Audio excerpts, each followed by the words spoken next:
Good morning, everybody. Welcome to the show. We got a great show for you. Grab a cup of coffee, sit down. Welcome to a Tuesday.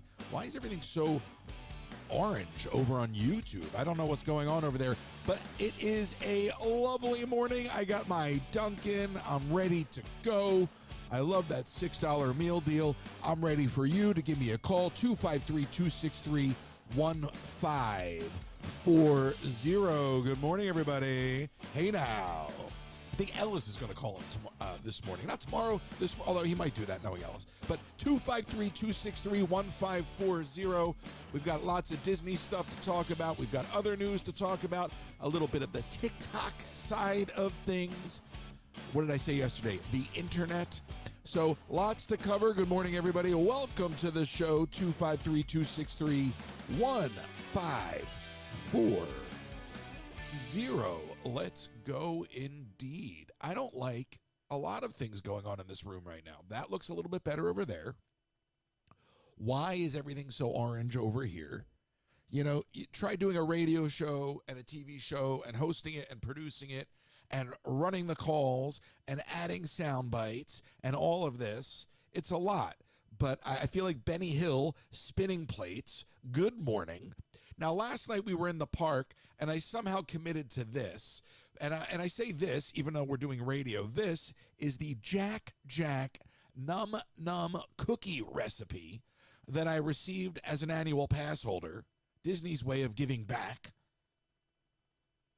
And I said that I would do a live on TikTok, and I will attempt to bake 9 large Jack cookies.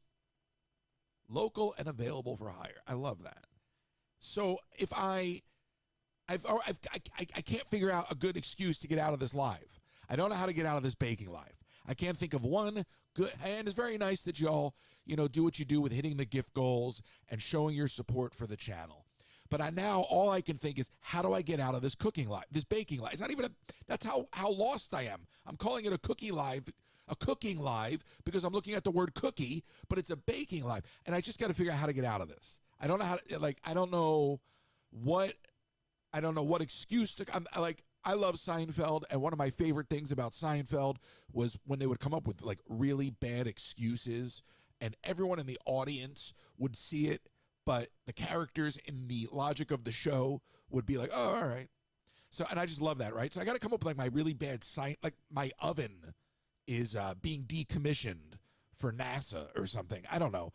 But if I can't come up with a good excuse, then we're going to do this. 1 cup cold butter, 1 cup brown sugar, 1 cup sugar, 2 eggs, etc., etc., etc. Here's the problem. Preheat the oven to 350 degrees. My oven only goes up to 250. So I guess we're out of the woods there. 253-263-1540. It is so orange over on YouTube. Why do I look like an Oompa Loompa? Now, I think we're live on YouTube. Are we not? We are. I don't know. I think what happens is when you go live on TikTok, there's nobody over on YouTube because everybody's comfortable over there. Now, yesterday, we unpacked a lot about the Muppets, but I still need somebody to call in and explain to me why Pizza Rizzo is so popular. It is beyond my comprehension. I was looking at the menu this morning. What is it? It's not the $6 cannoli, right? What is it? The non-alcoholic Bellini? What is it that I'm serious. Is it the antipasta? Which, by the way, what a funny name, right? Think about that for a second. You want to talk about Seinfeld. Antipasta. But what is it about Pizza Rizzo? Now, I'm bummed about the Muppets, but I just don't understand. I saw this woman on social media. She went to Pizza Rizzo and did a funeral. First of all, if I was a college kid working Pizza Rizzo and a grown-up came in there dressed up for sitting Shiva at Pizza Rizzo, not only would I roll my eyes to the point of not being able to get them back, All right, but I'd ask her kindly to leave. I'd be like, there's children around. What are you doing? The things people do for content. The things people do. Like, really? Really? Isn't that a little overstated? Now we're making funeral content for a quick service spot? And I just don't get it. By the way, Pizza Rizzo does have a chicken parm sandwich. Now, I do believe that chicken parm sandwich back in the day actually started at the Backlot Express. This is inside Disney Food Baseball. And I don't believe it's the same recipe because I think I tried it a while back. But I do recall at one point, pre-Muppet Vision, there being a chicken parm, or excuse me, a meatball parm. Oh, my Lord, a meatball parm. Meatball parm with provolone available elsewhere. Now, again, so call me because I really, like, and I'm not knocking you. Well, I am knocking the person that did the funeral. But why? I don't understand it. I don't understand the Pizza Rizzo lore. I don't understand it. I like Rizzo. I like pizza. Together, not so much. Now, yesterday I also talked about how Disney, I should say we talked about, how Disney underutilizes the Muppets. What character do you think Disney isn't using enough? What character do you think is completely underserved? Whether it be in the parks, whether it be, in the movies, in television. Maybe it's a character you think is completely under-merchandised. I personally don't think we get enough Stitch merchandise. I really wish they would focus on putting Stitch on more things. That is blatant sarcasm. But so for me, the first character that comes to mind, and I want to hear from you, is the Rocketeer. Why don't we have more Rocketeer? I mean, you should be, first of all, he's a superhero, right? So that works, right? We love our superheroes. Why don't I have more Rocketeer? When I was in Japan, there was a vending machine with Rocketeer toys. Why don't we have more Rocketeer? I thought they announced they were doing like a Disney Plus series a while ago or something, but I love the Rocketeer. Give me more Rocketeer. At least give me a Rocketeer attraction and some Rocketeer merchandise. Why didn't you make I didn't even know I was going to say this until right this moment, so it was not planned, I promise you. But why not make it the Rocketeer Rock and Roller Coaster? How cool would that be? Slap on a jetpack? I didn't know I was going to say this. This just came to me. But that synergy, I just love the Rocketeer, and I think it's the perfect blend of sci-fi and nostalgia and superhero. So that's the first character that comes to mind. But I want to hear from you.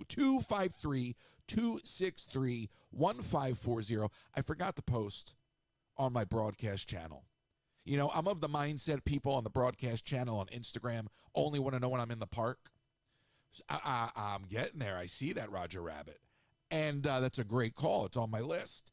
And so I have to start doing that. So help me out. Drop the phone number in the chat. Alert the Discord, although I think we have a bot for that. Her name is Leah. And because for me, let's tackle this issue. But for me, I'm of the mindset that people only want to see when I'm in the park. So I don't bother the broadcast channel. I'm going to start bothering the broadcast channel because people are there and then they don't even pay attention to it. So I'm going to start making it more active and letting you know when I'm live on other fronts. So I didn't let them know I'm live this morning. But I'm sure there's a lot of people that would be chiming in on this if I alerted my Instagram right now. I'm such a great social media content creator. I don't even know if influencer is the word, by the way. I heard this little Rizzler kid referred to as an influencer. He's not an influencer. He's a social media character. He's not influencing anybody. He's adorable, but he's not influencing anybody. I'm also very concerned for his health. That's another story. Yes, Roger Rabbit is another. The universe of Roger Rabbit characters. We're not live on YouTube. Well, listen, what can I tell you? I hit the button. I mean, as far as I know, I'm showing that we're live on YouTube, Kenzie. What can I tell you? Look, right there. We're live on YouTube. See it? See? That's me on YouTube. Now we're breaking the wall. See? Look. I don't know. I don't know what to do about it. I need a Darren the intern. We're recording and we're live on TikTok. And to me, that's most of the most important parts.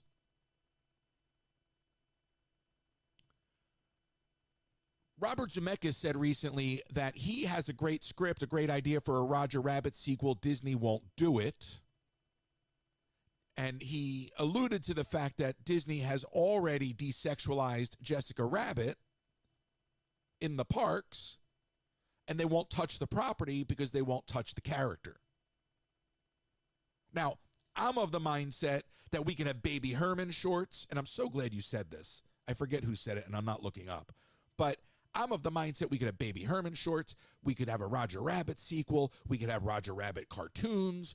I mean, there's so much opportunity with Roger Rabbit that is untapped, especially if you want to look at Roger Rabbit like a multiverse, right? Because inherently, Roger Rabbit was the first cartoon multiverse that I can think of. To bring those Warner Brothers characters over in conjunction with the Disney properties and blend them together into one story, that was an impossible achievement, but it got done. So I think Roger Rabbit's a fantastic opportunity to leverage all the IP across the park. Okay, Disney won't touch it. Darkwing Duck. Darkwing Duck is another one. I don't know how to fix the YouTube issue right now. So that's so weird.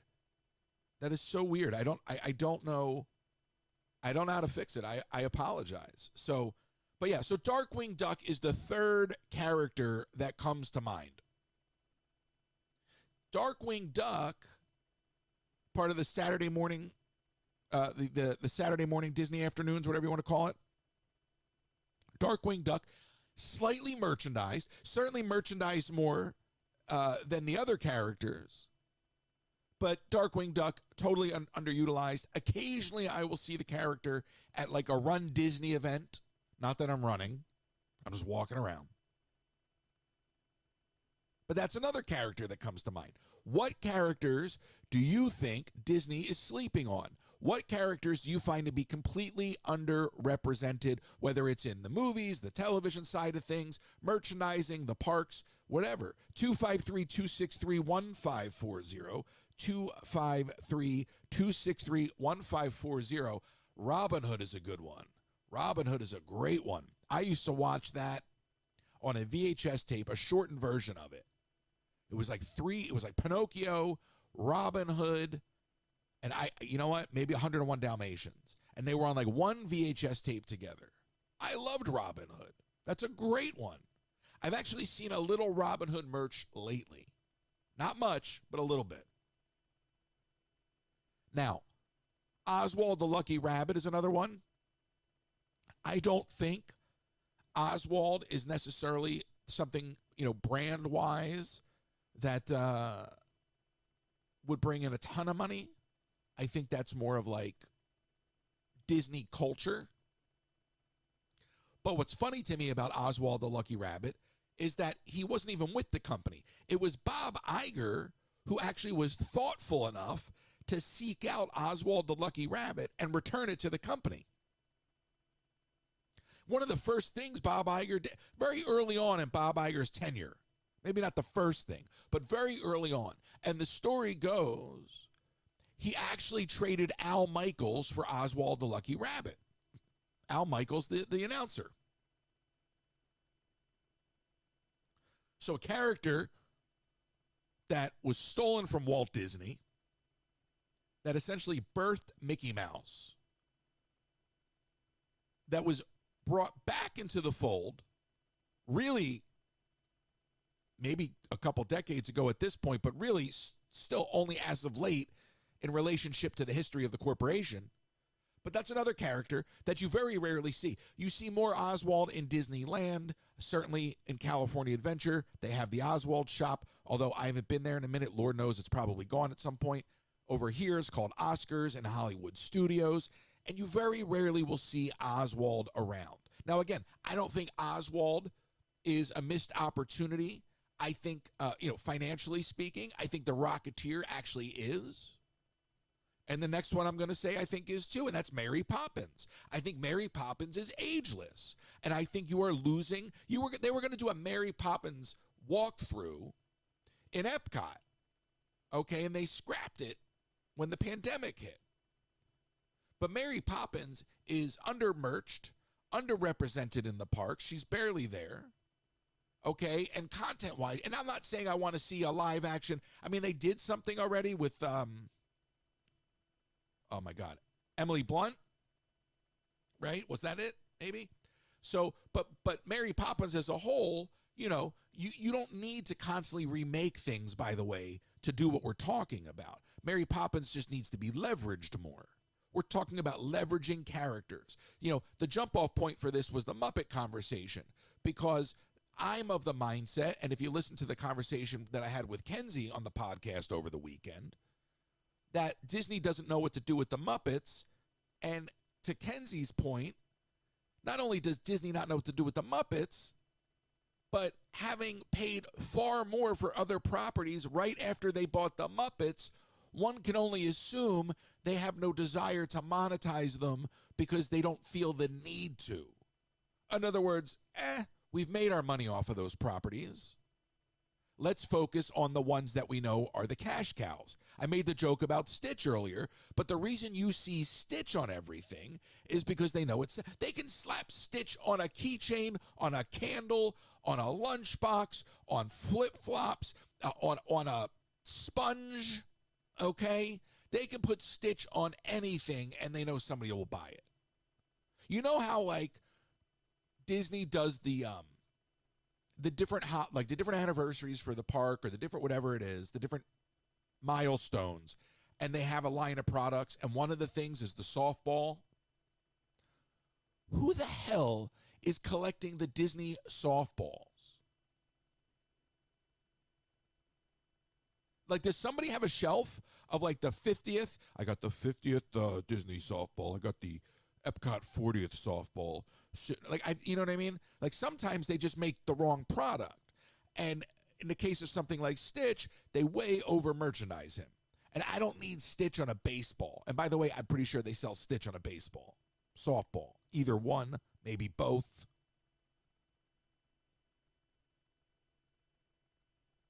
(253-263-1540). Oswald the Lucky Rabbit, Darkwing Duck, Mary Poppins, The Rocketeer. These are all characters that are completely underutilized. I see comments on TikTok like Atlantis.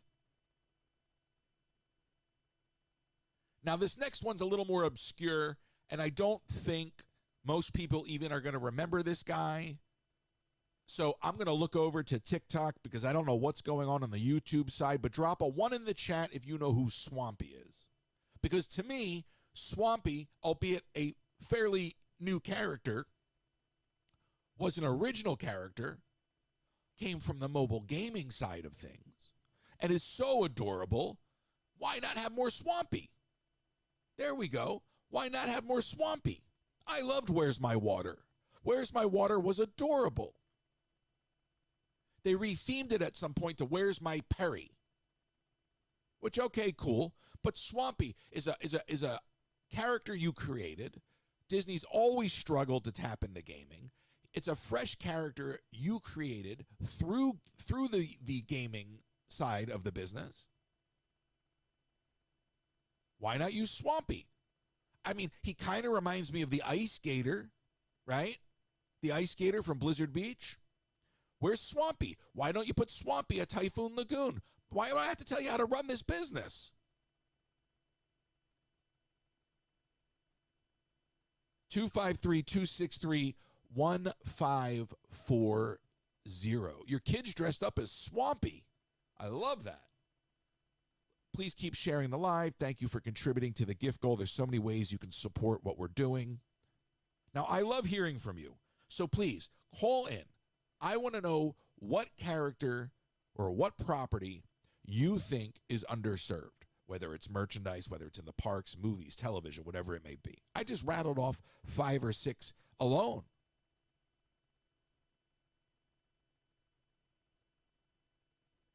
One of the things I said yesterday about Pixar was, Buzz and Woody were not, they weren't derivative.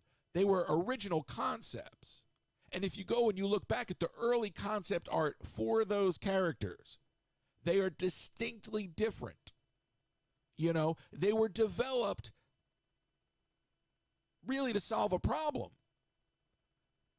We were talking yesterday about how Pixar, much like Walt Disney, set out to achieve feature-length storytelling with the medium. The medium being 3D animation as opposed to Walt's pursuit of hand-drawn feature film making, hand-drawn feature film animation. So the Toy Story characters were almost birthed out of necessity. And in many ways they were, because they needed to develop a story to achieve the task at hand. The challenge wasn't, let's create some characters that we can slap on lunchboxes. The inspiration for Toy Story was, hey, we think we can sustain a feature film. What story are we going to tell?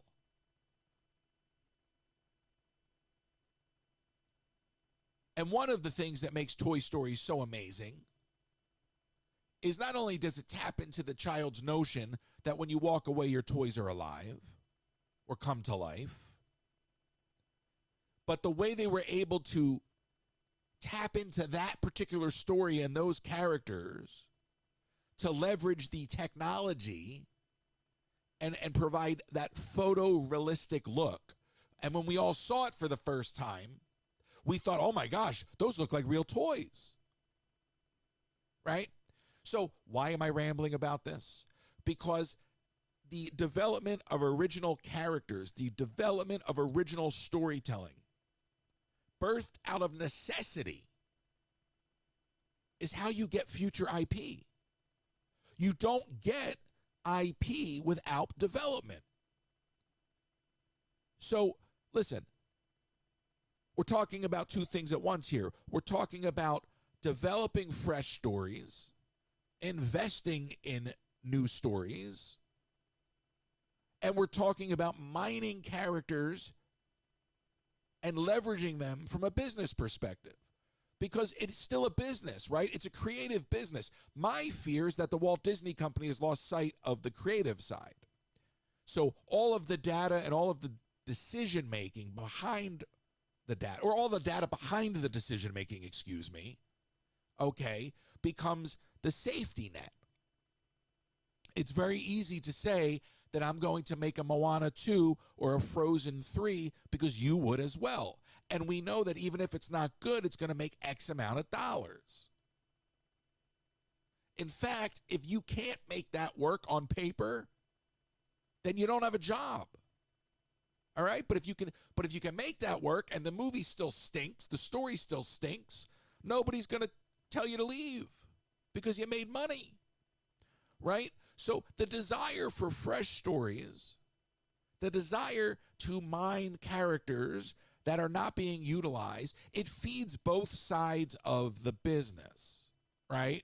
You solve two problems at once. By using under-leveraged characters, you essentially are developing new revenue streams. I can't believe I have to say this out loud. This isn't even on my list to talk about.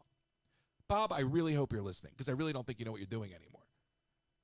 So you take these untapped characters and you leverage them across the different segments in the business, right? That starts to generate revenue. You take some of that revenue from these underutilized characters that are now being used and printing cash, and you take just a small portion of those dollars and you invest in original storytelling.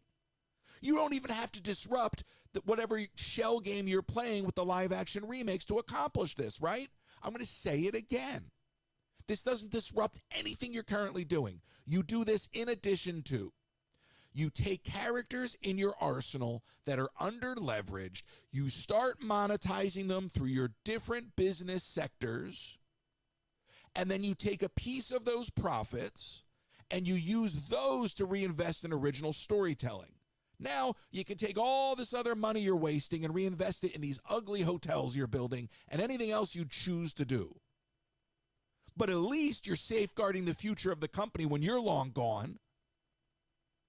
At least maybe if you do that, you don't have to wait to acquire somebody else's business, because at this point, the only hope that the Walt Disney Company has for their future in storytelling is acquisition. Yesterday, I talked about them chopping things up, right? So you would suggest that, they can keep acquiring characters, but that doesn't work. Eventually, they will be acquired. Somebody else will take their characters. And I'm afraid that's actually what will happen, and I stated this yesterday. So if you're not careful, and you just keep beating Marvel to death, and you keep beating Star Wars to death, and by your own admission, you've already done that. I mean, I can't believe, who puts out a press statement admitting that you've ruined your own brand? Okay, but if you continue to go down that road, then you don't have any fresh characters. So then what? You get gobbled up. All right? And that's why I really do believe they are slimming down the company for an acquisition or merger post Bob Iger. I really do. Frozen, Moana, and Stitch. That's it. That's it. Frozen, Moana, Stitch, rinse, repeat.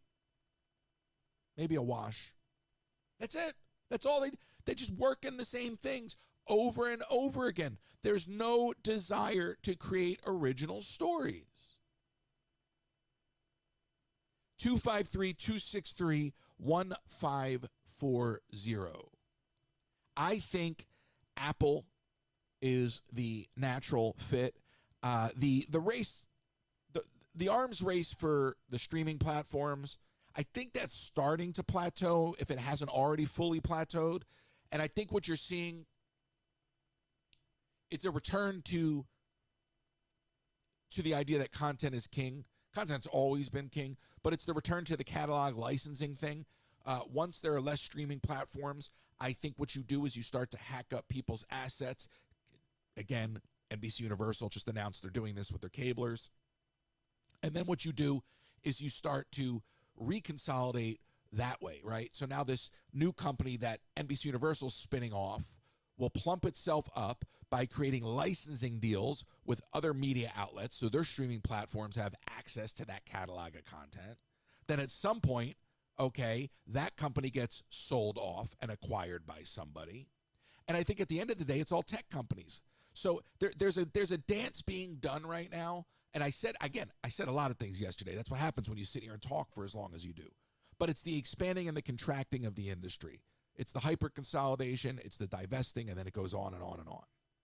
So I think for Disney, it's Apple. I think a slimmed down Disney. I think Disney can take some of these, not necessarily the characters, although I think they should seriously sell the Muppets off.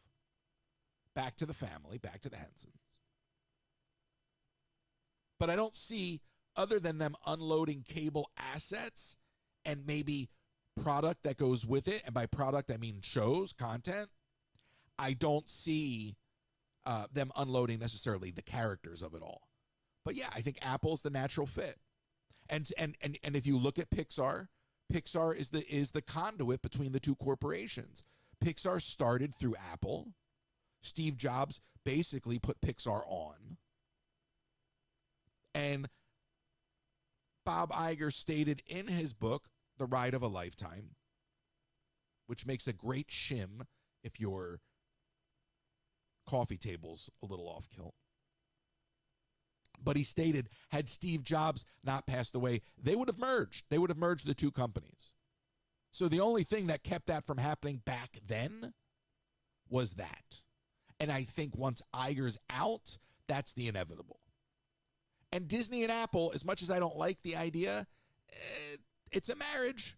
I mean, it makes perfect sense. And if you look at what Apple has become, All right, Apple has basically become a an expensive Logitech, right? Apple has become a consumer product brand, right? And they do electronics. So over the years, Disney has tried to tap into different things. The Build-A-Droid and the Build-A-Lightsaber, and they have the Spider Bots, okay? They created this whole thing for California Adventure. Disney's always been tapping into tech. So the marriage of a high-end consumer products company, which is Apple, the marriage of that with Disney it's a game changer in many ways. It might not be good in the short term for the consumer, but I think there's real opportunity there. I think it's inevitable that the tech companies own all the creatives. I really do. But there is something to be said there, right? And it could really do some marvelous stuff for the theme parks in the long run if you have a visionary at the top running the company. Because imagine being able to integrate some of that consumer technology into the parks. Like, just imagine actually having your devices properly integrated into the parks if somebody actually cared enough to do that. So there is upside there, but the downside is when these things happen is the consumer foots the bill. 253-263-1540. I have all Apple products. I don't consider myself like an Apple sycophant, however you say it. I don't. That being said, I like it. I like for editing, I like being on Mac, right? For any kind of media stuff, photo stuff, audio editing, any like all of the media, all of the creative stuff, I much rather be on a Mac. So then once I start using it, then it's nice to have things talk to each other. The problem with Mac is the AirDrop only works when it wants to. But look, what are your options? What are your options? Who's going to gobble up Disney? I really don't see it being Amazon. You know, a Netflix merger, maybe. I don't think so, though. I really don't. You know, at some point, I don't see that. I just don't. I just think there's two different cultures there.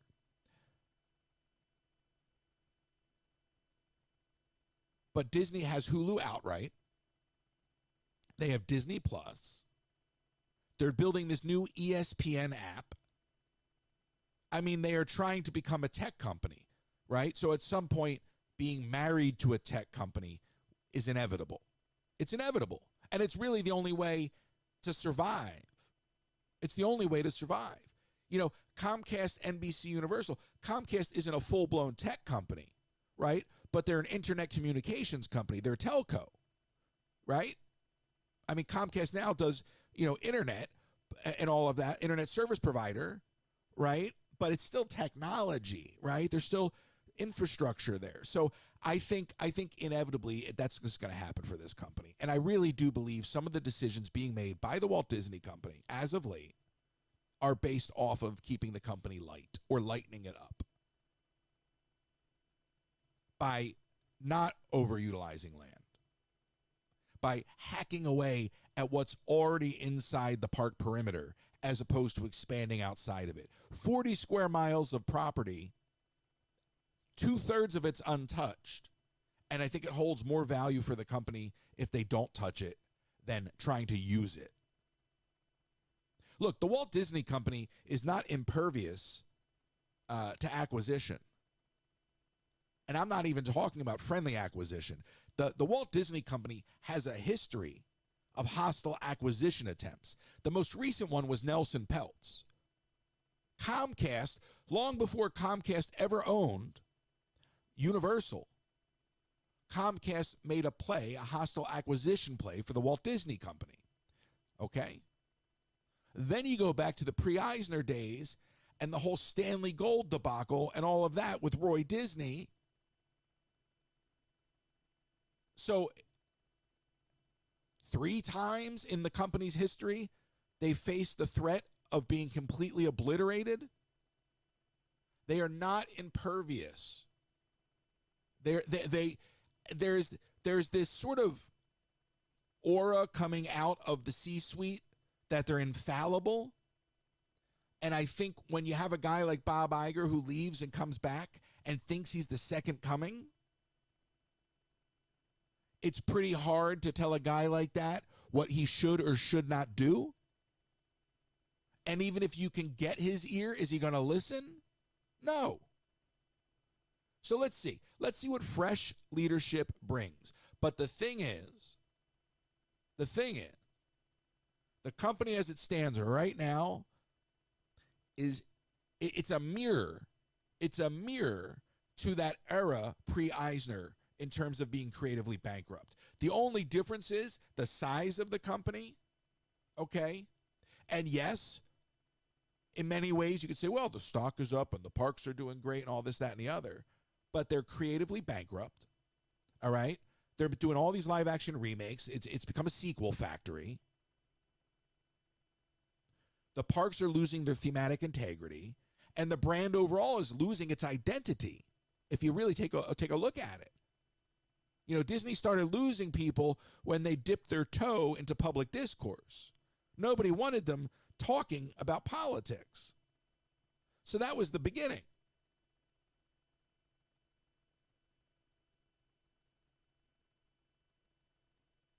(253-263-1540). I love the company. Can't stand the leadership. Love the company. Can't stand the leadership right now.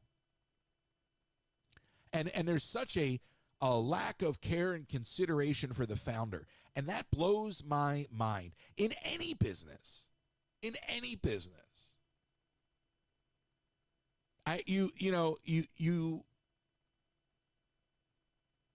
It's like anything else in history. If you don't choose to remember it, okay, then you can't learn from it and you're doomed to repeat it. You know that old adage with history? Well, if we take away the legacies of the Jim Hensons and the Walt Disneys, then how are we going to inspire, okay, anyone to be the next whomever? Because I don't like saying, "Oh, you're the next Walt Disney." You're you, right? You're you. But how are we going to inspire, and how are we going to show the difference? That things used to be one way, and it's because of guys like this, people like this, that we have whatever we have. You know, Walt Disney didn't just impact movies and theme parks. He impacted business. He impacted transportation. He impacted decision-making around the world. His approach to things. That's why the idea for Disney World and what he set out to accomplish was so unique. The Florida project was supposed to be the city of tomorrow. Progress City. All right? There wasn't going to be a Magic Kingdom. The Epcot we know and love wasn't going to be Epcot. The idea was going to be the city of tomorrow. And the city would not just be a live-work environment, but it would be a prototypical place for products to be tested, for things like future transportation to be trialed. He was so ahead of the time that he lived. So ahead of the time that he lived. So for me, while I see all this outcry about taking away this thing and taking away that thing, it's so much less about being a fan of these things and so much more about being inspired by these things. And I just fear that with leadership like Bob Iger, and if the future leadership is like a Bob Iger, i.e. a Josh D'Amaro, as they continue to strip away at the soul of the company, in many ways, I question what the mission statement becomes, right? Because Walt Disney was about inspiring people. Walt Disney was the personification of the American dream. But if you're just there to get people on rides, to shove bad stories down their throat, to milk the same 4 or 5 characters over and over again, and you're just running on autopilot, then yeah, hack up the company, lighten the load, and sell it off because you're no longer doing what you're supposed to be doing. And I'd hate to see the Walt Disney Company go away, but they're not impervious to that. I promise you. Look at how many legacy companies we've seen disappear in our lifetime.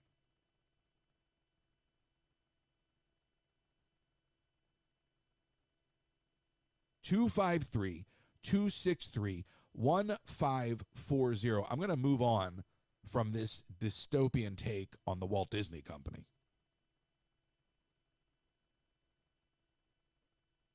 I still want to know what characters you think are underrepresented.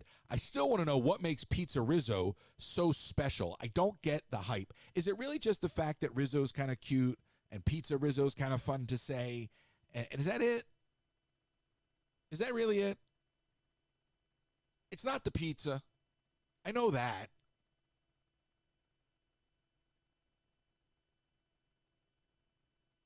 All right, so Ariana Grande, okay. Ariana Grande she's on a radio show with, I think, Bowen Yang from Saturday Night Live. And she's talking about an open letter that she wrote to Disney but never sent. And then, I don't know if you've heard this clip, I'm going to play it.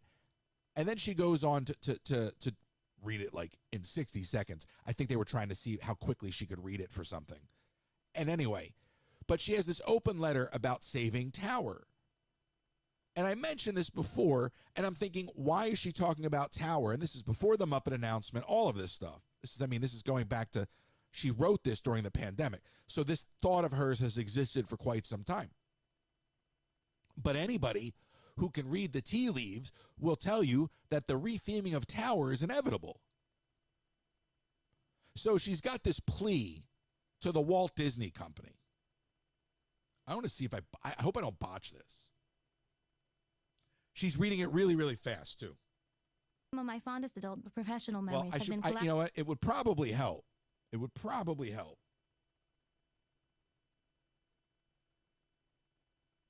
if I started from the beginning. An open letter to Disney World Orlando. Hello, I hope this finds you well. My name is Ariana Grande. I've been a frequent visitor and a great admirer of your park since I can remember. Some of my fondest adult professional memories have been collaborating on my cover of Alan Menken and David Zippel's tremendous hit, Zero to Hero, and performing in front of Cinderella's castle along a magnificent choir that you so graciously provided. Further, some of my oldest and warmest personal memories include spotting hidden Mickeys across the parks, driving up from Boca on the weekends, counting the purple signs, knowing we were nearing your parks, and alas, ... riding the absolute masterpiece that is the Twilight Zone Tower of Terror for the first time once I was finally tall enough. Perhaps this message comes prematurely, but I would be remiss if I did not reach out with a potential matter of grave concern. In the wake of the most recent alterations that have befallen your historic park in California, yes, I am referring to the calamitous loss / makeover of the Tower of Terror ride here, I humbly implore you to not follow suit. Please allow the iconic and tremendous Tower of Terror to stand tall, permanently, in the name of historical preservation, spooky honor, and good old-fashioned fun. I hope that you'll consider this humble plea from a passionate fan, and am I way over? No, go on. While asking that my own passionate and devoted fans sign the attached Change.org petition just in case. I never posted this, but I really wanted to. And that's one minute. First of all, am I the only one that thinks she's super sweet? I know she got like a lot of flack like when she was younger for the whole donut thing, when she lick a donut and put it back. But she sounds so sweet. And I know she was I think she was trying to make it like fit in a 60-second TikTok or something. I'm not quite sure. And I think I'm live on YouTube, by the way. So I was live, but it was unlisted. I don't know why. But I mean, first of all, I love the passion. Totally relate to the purple signs, right? But who knew? So I love that. And that's out there. And good for her. But, you know, if only, you know, the Ryan Goslings, the Ariana Grandes were a little bit more vocal. Not that Disney would listen. But, you know, these are huge Disney nerds. At least it's kind of cool to see somebody like that, you know, being that passionate openly, even though she didn't send it when she wrote it. But I kind of think it's cool. Very, very relatable. She's sweet. How do you not like? She's very successful. She's very talented. Side note, I read that when they were talking about doing Wicked, they were going to hip hop up Popular.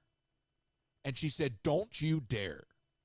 She said, I do not want to be Ariana Grande, okay, in Wicked, All right. She's like, I want to be my character. Like, I want to be Glinda.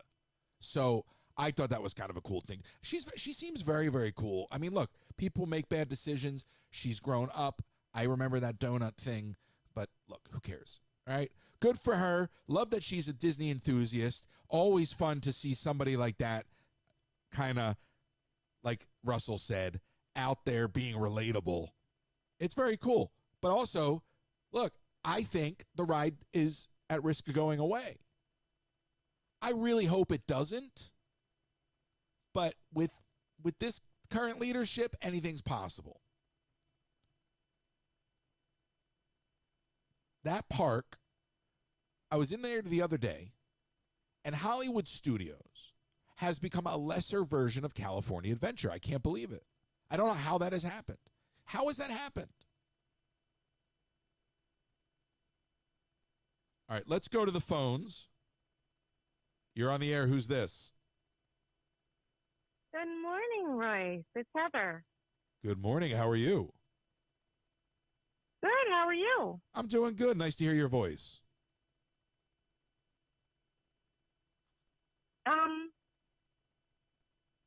I love Ariana Grande. She's so adorable.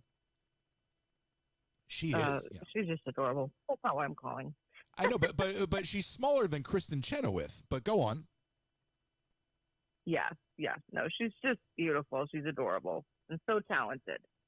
I can't wait to go see Wicked. Anyway, I just have one more take on the Muppets going on to the roller coaster. I know I've discussed it with you, but I'm so upset as somebody who's aging, Gen X. Gen X, we're aging, and we are the original Muppet lovers, right? We're starting to get issues, back problems, knee problems, whatever. And they're going to put the Muppets on the Rockin' Roller Coaster, which is one of the most extreme roller coasters that they have, if I'm not mistaken. That means most of us aren't going to be able to see it for very much longer, as far as I can tell. That's an interesting take, because I've heard the argument, most little kids aren't going to get on it and blah, blah, blah. I think the whole decision isn't well thought out. I never thought about it from that perspective. And you could argue, well, they're not doing it for adults, but if they're doing it for kids, then some kids won't even get on that ride. So yeah, the retheming as a whole doesn't really fit the ride. I don't see those characters.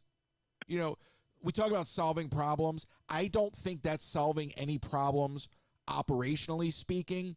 I think that's a red herring move to try to quell the outrage for removing the Muppets. Yeah, I agree. I've been so upset over it this week, and I haven't really wanted to talk about it. But for me, I know I'll never be able to see them again once they go on that roller coaster. It's just not going to be possible. But do you really want to see that version? Like, I don't even want to see that version. That's where I'm at. Because it's not the Muppets. In other words... I agree with that, but I'm saying if that's all that we're left with... Yeah, but you know what? I don't want Disney's Muppets. I want Jim Henson's Muppets. Sorry. And the thing that made Muppet Vision so special was that it was Jim. So now, it's not even Steve Whitmire's voice. We're going to get some guy that's going to be like, hi, Kermit the Frog. Oh, look, we got to go to the show. And it's not going to sound like him. It's going to be horrendous. It's not even going to be Kermit. Yeah, so you're right. So in many ways, you're sparing your disappointment. It's going to be the worst Kermit because they don't even sound like the Muppets. When I did Jollywood last year, and they did the little Fakakta Muppet thing on stage, which was horrible, it didn't even sound like Kermit. Yeah. No, you're right. It sounded like a toddler with a head cold. Right.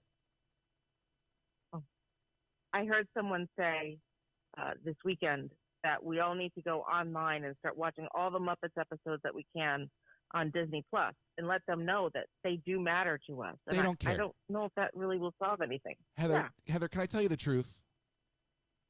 They don't care. They don't care what you like. They only care what the data shows. And I understand it from a business perspective because it's safe and we live in a fragmented media landscape. And I think it's so sweet what you're saying. But going and watching those things isn't going to do boop. It's going to upset some junior level executive, and he's going to be like, we should pull these. I'm tired of this. You know what I mean? I'm just serious. I'm serious. Yeah, no, I know. I heard them say that, and I thought, I don't think that's going to do anything. You're going to you know what's going to happen? Yeah. Is you do that, it's going to get higher numbers than Bluey. You're going to upset the whole apple cart, and we're going to lose the Muppets. Completely. Because you accidentally took out Bluey. Is that what you want? No, obviously. But I'm just saying, obviously they're going to be like, no. This is an anomaly. This is an anomaly. This can't be possible. So yeah, I'm just saying, like, they don't care how we feel. And look, part of me wants to just keep my rational mindset on and say things change. I can appreciate it. But even when I do that, I'm left with the same thing I said yesterday, Heather. You should have had a plan for it. Because the idea of just taking it away and abolishing it isn't an option. And in your statement, to say we're having discussions about what to do with it means you haven't even thought it through. Which means you didn't even think through the idea of where to put this Monsters, Inc. land, which you refuse to call Monstropolis, which is also concerning. It's so weird. Yeah. Yeah. Listen, I can't say what I want to say, but the problem is, Heather, you put me in front of a microphone and I see the lights on the mixer and we're doing radio, and I always feel like radio is a vessel to be outrageous. So I want to say outrageous things, but if I say outrageous things, they're not going to let me into the theme park. You know what I mean? Yep. You think they're trying to get rid of us, huh? Yeah, but like, I can't whole even. Generations. Do you remember? I grew up on Howard. Do you remember like Howard would pray for like Imus or like DeBella to have things happen? Like, do you know what I'm talking about? Like yeah, Howard would like pray for John DeBella to like, drop dead. It's horrible. Horrible. Yeah. You know? That's a complete random thought. Yeah. So, look, in many ways. Can't keep that to yourself. Yep. No. But I'm saying, like, it was just funny back in the day because Howard would like wish these horrible things on people out loud, but it felt so good. Right. That's all I'm saying. That's all I'm saying. Mm-hmm. But I don't even want to ride Rock and Roller Coaster with the Muppets because it's going to remind me of what we lost. It's almost like rubbing salt in the wound. Yeah, I don't understand why they can't do a museum or something if they have to get rid of that. I just don't understand. That's anyway. Yeah.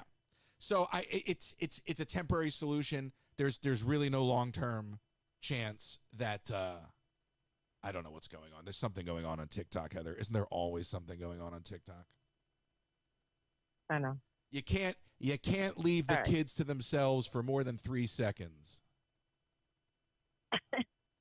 All right. Well, my signal is going in and out. We're having rain over here, and I don't know what's up with my phone. So I just wanted to call in and give my thought on that because I've been extra depressed, on top of everything with Jim Henson. I'm like, even if they did do this, there's nothing left for me. So I'm just over it all. Like, I'm exhausted by it, and I saw in the Discord the other day, like all the back and forth, and everybody's entitled to an opinion, but I think emotions are high for a variety of reasons right now. And, I can appreciate that. I'm sensitive to that. But like, at a certain point, I don't want to hear it anymore. Like, I'm just over it. Like, I'm numb to it. So therefore I just, like, when it comes to this stuff, yes, it's only a theme park. Yeah, it bums me out, but I can't really do anything about it. They're not going to listen. So what am I going to do? Just like give myself a heart attack, like getting angry about it. You know what I mean? Right. It is depressing. A little. all right, though. Listen, Moving on. I hope you have a happy Thanksgiving. Thanks. You too. Yeah, I don't know. I'm just gonna be here by myself. I don't know what I'm doing on Thanksgiving. I really don't. I might just be in the park. I'm not doing anything myself. You know, can I tell you something? I don't like the holidays.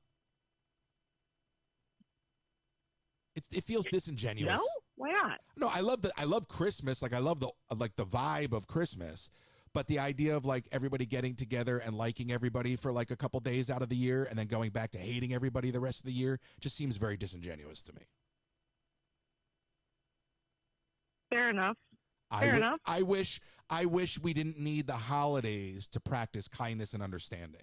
I wish we could actually just do it year round and then just celebrate the holidays for the fun of it. But then what happens is we get, it's the spirit. Let's be kind. Yeah, well, why don't you just be nice, 365 days out of the year? I say you get what you put into the machine. You know, I'll be the nicest guy in the world or the biggest SOB. You get what you put into the machine. But it's super easy to be nice. It's harder to be mean to people. So that's my gripe with the holidays. It's just sort of a commercialized way of reminding people to be kind. And I'm like, okay, well, what about the rest of the year? Oh, it's not Christmas, so I can just cut you off, like take your parking spot. But it's Christmas. Take the parking spot. 'Tis the season. I love Christmas. Yes. Don't get me wrong. I'm just saying it's, All right. Listen. All right. Goodbye. Bye. She's so funny. And good luck to you, Heather. I know Heather is actually embarking on, it's not my place to tell people stories, but I know you're embarking on your own challenge, and I'm sure you will conquer it. And good for you for stepping outside of your comfort zone and taking on a new endeavor or a new old endeavor. So good for you, and congratulations on making that leap. We talked about making those leaps yesterday, right? Sometimes you just got to make the jump.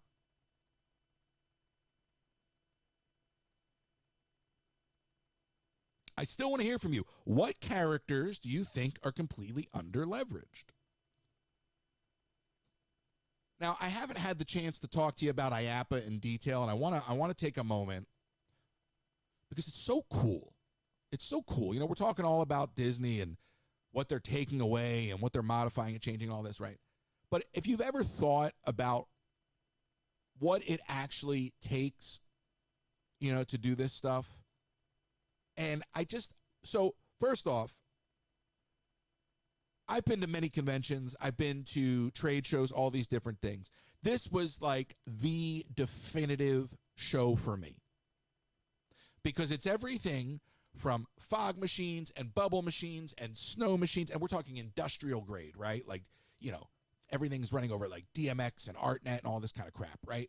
And to VR, to crane machines, to animatronics, to servo motors, to water slides, to cable, like sky cars, like the Skyway, to roller coasters and inflatables. I mean, it was anything and everything you could possibly want to put in your amusement park. Dark rides. And I, as somebody who built a dark ride, very, very basic one, okay, am fascinated by the IP side of that. So having those conversations and finding out like, hey, if I wanted to buy a dark ride from you and have it be Sesame Street themed, like, could I? Well, you could. I'll introduce you to Mary over at blah, blah, blah, And so just those little things where you're like, oh my gosh, when you take all of the magic and the show out of the picture, right? Like take all of that out of the picture and just reduce it down to a business conversation. And I'm like standing there talking to the water slide guy. And he's like, oh, that woman you're standing next to is the head of SeaWorld. And I'm like, oh my God, I should talk to this woman. And Legoland. It was Legoland. And I was like, oh my God. And I didn't get a chance to talk to her, but I have his card. And all I'm saying is when you reduce it down to conversations, yeah, sure, you want to have a Care Bear ride? Talk to Bill over at blah, blah. You know what I mean? Like when you reduce it down to that, that's where I get really excited. right? It's no longer admission into a fantasy land, right? Now it's relationships giving you access to opportunity. So for me, I'd walk around, right? And they have like all of the water slides where like all of the water park people were in like a couple different rows. So there's water park row, and then there would be like, the amusement ride row. And so I'm going down the water park row. They have all these really amazing models. I'm talking about models of the slides, to be clear. Okay. And I'm like, every time I would see one, my jaw would hit the ground, right? Because they're like full on detail. And I'd go up to the guy and I'd be like, is this for sale? Excuse me, is this for sale? Is the floor model for sale? Because they're always trying to get rid of stuff at these conventions, at these expos. And oftentimes what I would find was that these models weren't even a model of an actual ride. In other words, it was their blue sky, right? So they got some guy, and his whole job is to develop these fantasy rides, and then they'll bring them out to the floor in this in expo environment. And then I see this crazy stingray water slide, and then I'm like, oh my God, I want that. And they're like, well, we'll sell it to you, right? And you don't get exclusive on it. You might be the first one to buy it, and then it might pop up in 5 or 6 other places around the world that you'll never see because they're all over the place, right? But now this product idea becomes a reality on a trade show floor. The flip side of that is client hires me to build a ride, and now I'm putting out a model of the ride to show you what you could have. And now I might be drumming up business for an IP for myself, or in the case of some of the attractions, they literally brought like a roller coaster to the floor that was on its way to the client. And they just covered the name of the ride because that ride was going to have a different name wherever it goes, right? So they just covered up the signage. So like on the way to its final destination, this roller coaster made a pit stop. That's the stuff I love. And I'm standing there because my buddy knows the people that assembled those rides. So I'm standing there talking to the guy that assembled the roller coaster and his wife and her friend, and we're talking about how much these rides are. And I'm like, well, how much is the Gravitron? It wasn't a Gravitron. It was like one of those pendulum things that swings you around. And I'm like, well, how much is this? This is $695,000. Oh, that's not bad. So in my mind, I'm like, well, then the roller coaster's got to be over $1 million. No, the roller coaster's the same price. I'm like, you're telling me this roller coaster is only $700,000?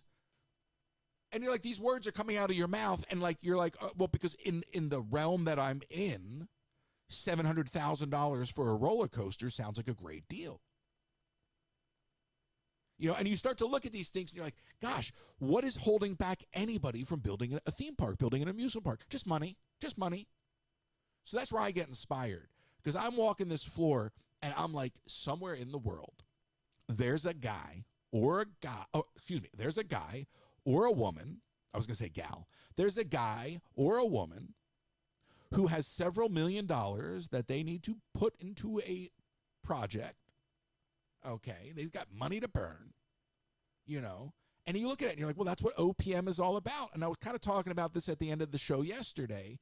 OPM is other people's money. So when I go to this trade floor, and I'm starting to price out these things, and I'm looking at how I can build a modular water park, right? And the wheels are turning. I'm not like, oh my God, I'll never be able to afford an amusement park. I'm like, OPM. This makes it easier to build an amusement park, all of the things I'm seeing here. Now I have cost. Now I have business cards. Now I know this person from Sally Dark Rides. Now I just met the guy I've been talking to for years about animatronic control. And then suddenly you're like, oh my God, the only missing piece is financing. And most people are wired to go the other way, right? Most people in this world are wired to go, oh my gosh, I'll never have the money to do it. I'm like, oh my gosh, everything I need is at my fingertips. The only thing left is the money, and somebody's got the money. OPM, baby.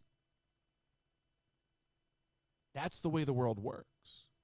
So when people ask me after 4 years, 3.5 years of going to Disney World, working at the parks, going behind the scenes, does it ruin the magic? No.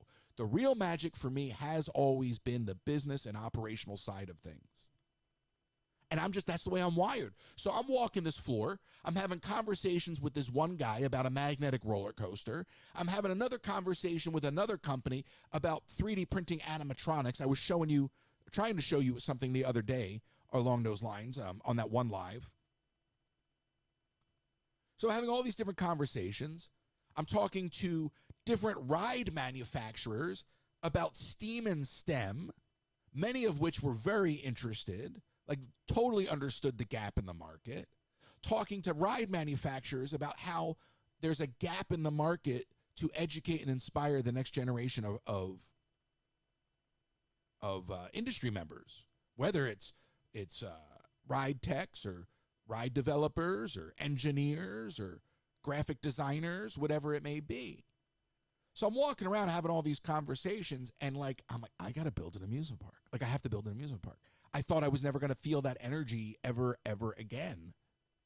And I'm walking the floor, and I'm like, because I was trying to do it in LA, and I had gotten really, really damn close. Like, really close. Really close. And then I saw, because I've never done IAPA. And then I'm walking this floor, and I'm like, oh, my God. Oh, my God. Because I learned so much from talking to OSHA about just regulations and operational procedures. I learned so much back then. And then I was like, oh, my God, all this knowledge just got, relit walking the floor at IAPA. And then I'm talking to the lady at Sally Dark Rides, and she doesn't care. I mean, she's there to talk to people. And we're talking about the different approaches to theming dark rides and the different IP people. And literally when she's like, oh, that's so-and-so, you just talk to so-and-so. And if you want to blah, blah, blah, blah, blah, blah, blah. And I'm like, oh my God, I got to build a friggin' amusement park. I got to do it. I got to get a big ass warehouse. Excuse my language. I didn't mean the curse. I got to get a big warehouse. And I got to build an indoor amusement park. I mean, an outdoor amusement park's great, but an indoor amusement park's it's a little more viable, I think, just because you can circumvent weather. But I'm telling you, and everything and anything you could think about, RFID wristbands, basically the same product that you would use for magic bands, okay? Bubble wands. IR bubble wands. Matt, here's the thing. Disney is sleeping on this. They've got bubble wands that will talk to those 50th statues that are all around the park, but they don't sell them. Think of it like a dumbed-down laser tag. Imagine a bubble wand that triggers the 50th statues. That vendor's there. They work with Disney, but Disney doesn't buy that product from them. So then I'm looking at that, and I'm like, why don't I hear you. Why don't they implement that? So in other words, it's not like Imagineering has to develop this technology. Those 50th statues could engage with bubble wands if Disney bought the right product. It's just a vendor. And when you reduce things down to those kind of conversations, then you really have to look around at the gaps in Disney in particular and go, well, why not? Is it a relationship? Is it because somebody's making more money over here? I worked as an arcade tech for the company. It was a third-party company run by a former Disney executive. So obviously there was a relationship there. We had a Disney exec that we reported directly to. And I'm almost certain somebody was getting a kickback. And even though we didn't have the right technicians to fix everything, as long as you could use black duct tape, you were good to go. Instead of hiring real technicians, the entire game for the arcade techs at Walt Disney World is to run time. Not all different than being a ride tech, a little different, and I'll explain. So what they would do is they would send me to the arcade at Pop. I swipe a couple places. It shows that a technician was at the arcade, and we hit our minimum billable hours to Disney. So now, instead of fixing the arcade games at Disney, we're just showing that there's a technician there. Doesn't even have to be a qualified person. oftentimes it's a warm body that would swipe the card readers and then go take a nap in his car or go watch a YouTube video. Okay, so sometimes these things are happening not because they don't know how or they don't want to, but because the money's doing the talking. So sometimes we get the short end of the stick because somebody's getting their wheels greased. So the next time you're in a Disney arcade on Walt Disney World property and you see a broken game, just remember that game could probably be running if they actually had a technician. Disney's paying a company to do 3 or 4 different things for them, including arcade tech repair. So they don't really care, and they're not looking. And as long as the presence of a warm body in the arcade can be justified every single day, then the house of cards continues. But that company is a ruse, and they don't actually fix anything. And I probably shouldn't be saying any of this, but I don't really care. Okay, so when you look at what's missing, sometimes it's seriously just because somebody else is getting paid. I'll never forget my time at NBC Universal Television.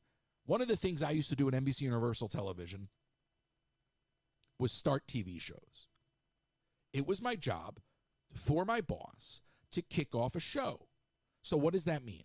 The first meeting for a TV show, you get the department heads around the table and the producers, the director, and you talk about, here's our manual. This is how we produce a show at NBC Universal. Here are the rules. If you want to purchase something, you must consult our Red Book, and you must use the Red Book before seeking outside bids.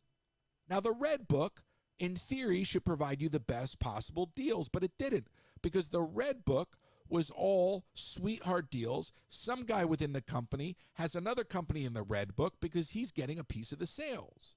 So I remember going outside of the Red Book for this TV show, this production, and getting all these cell phones quoted dirt cheap for the production, cell phone rentals.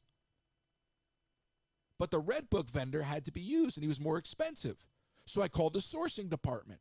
And I said to the guy in the sourcing department, I want to use the cheaper phones. I want to save some money on my budget. And he goes, you can't. You have to use the Red Book approved vendor. And I said, well, I'll fill out the form. We're not going to approve it. We're not going to approve an outside vendor. You have to use the Red Book approved vendor. So when you remember things like that are actually how corporate runs, then you have to look at things like the guest experience and some of the gaps in the guest experience. And that's what I saw at IAPA. I'm like, wow, why doesn't Disney have that? Probably because they're using somebody else who's lining somebody else's pockets. Probably because they could, but they can't because somebody's brother's, sister's, mother's uncle, has the sweetheart deal. And that's the way the world works. 253-263-1540. I'm just glad I didn't say the name of the arcade company because I do not want to get an email. The other thing that was really inspiring at IAPA was the STEAM and STEM kits. So there are some opportunities to start educating folks in the audience who want to participate, doing live assembly of animatronics, right? So sitting together on a live, instead of like Legos, actually building animatronics together. Bundling up kits, selling kits, and then actually be able to sit down together and be like, this is how you build an animatronic. Now, I have these 3D printed animatronic kits, but working in conjunction with a company that actually specializes in this will be able to do a lot more stuff. Maybe even miniature rides, miniature animatronics, and stuff like that. So that was the other side of IAPA that was very inspiring to me. But I love it. I love when you see how the business works. If you wanted a water slide, seriously, like if you wanted to build a water park, all you gotta do is pick up the phone. Like it's not, that's what I'm saying. And sometimes people think some of these things are just out of reach because they're so grand, but they're not. It's all obtainable. These people want your business. And that's what I love. Speaking of business, let's pay some bills. We're only an hour and 14 minutes in. I tried to do the ad break halfway in, but I think this is actually a good spot. We'll pay some bills, and then we'll go to the phones, 253-263-1540.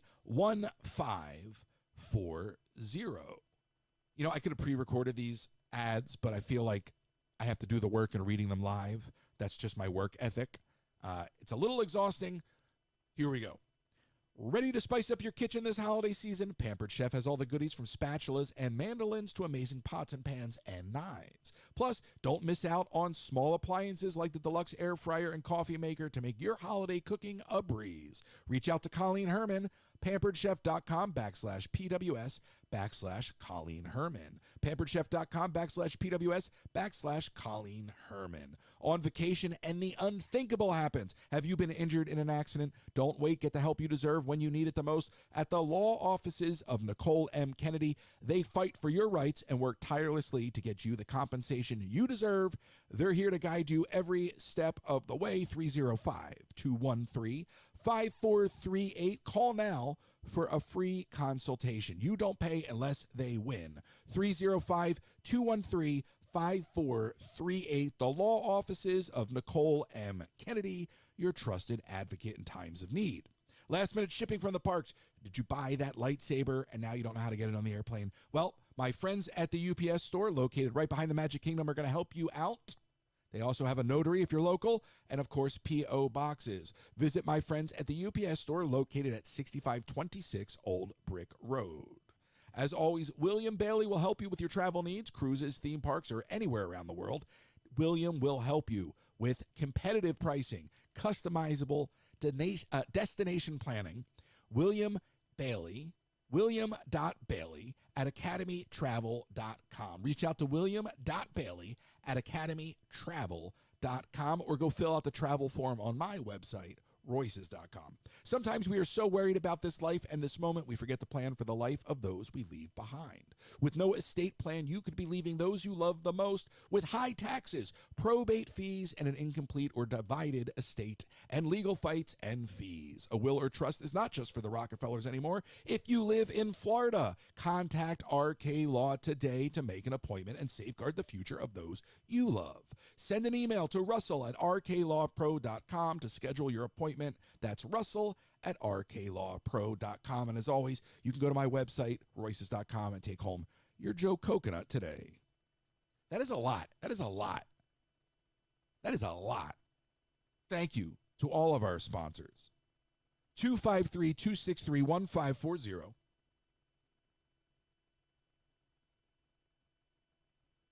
right, I'm going to play this next clip. And you know, only because I'm just blown away by that. Oh, that's the mouse to the wrong computer. Hello. So this is like pure entertainment as we kind of move into, I guess, the current event side of things. But I just have to play this because it will no longer be relevant as this Wicked movie moves behind us in the cultural zeitgeist until that sequel comes out. So just a little bit of this, just a tad. Boy, I hope this is the right clip. That is the wrong clip. That is the wrong clip. Hold on. You know, I didn't label the clips. I thought I would just remember where they were, and it turns out that I don't know where they are. Here we go. Conferring with the flowers, consulting with the rain. And my head, I'd be scratching while my thoughts were busy hatching. If I only had a brain. I mean, this woman is amazing. I cannot believe what she's doing with this song. I'd unravel every riddle for any individual in trouble or in pain. With the thoughts you'd be thinking you could be another Lincoln if you only had a brain.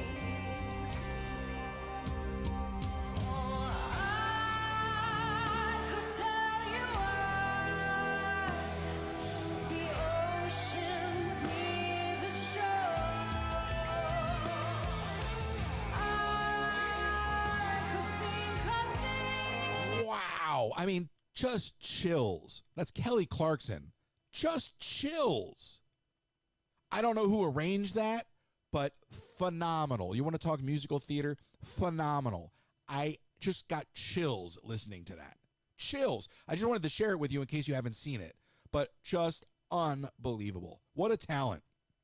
I know she has a talk show, but what a talent. What a talent. She should be singing more. That was so great. It was so great. All right, I'm waiting for Ellis to call. I know Ellis said he was going to call in today. 253-263-1540. Ellis is the gift that keeps on giving.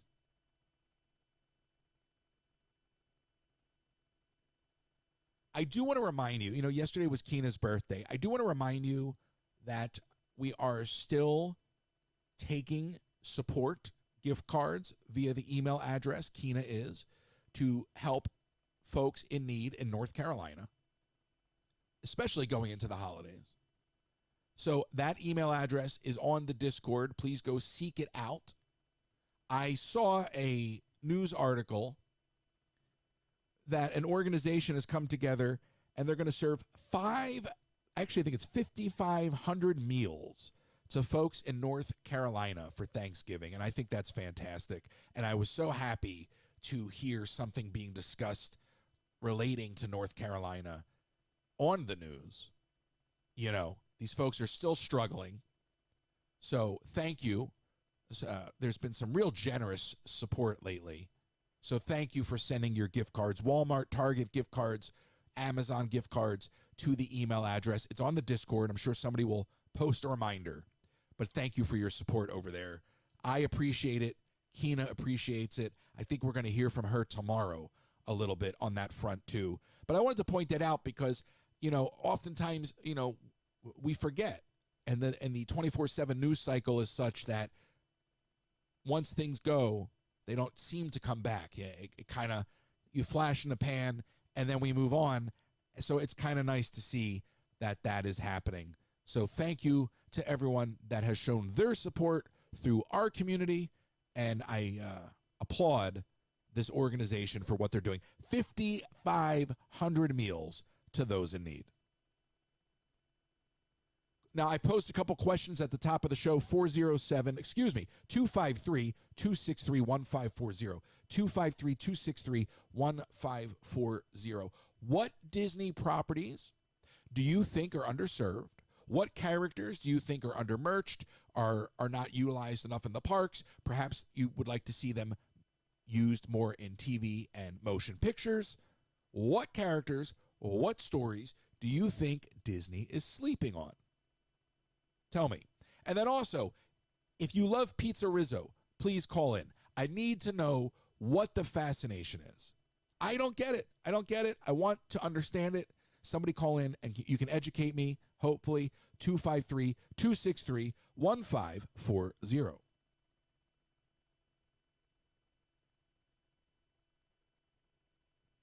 So I could go one of two ways here, all right? And this is going more into current events and world issues. I can go one of two ways here. Neil deGrasse Tyson, I can't deal with this guy. He I think there was a time he presented himself as an intellect, and the more and more I hear this guy talk, the more and more I'm put off by what he has to say. So I have a clip here. I don't even know if I want to play the clip. I really don't.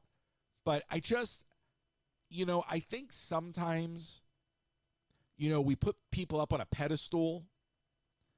And I look at this guy and I listen to what he says. And then I read things that other people attribute to him. And I kind of feel like he's a fraud. And maybe fraud is a strong word.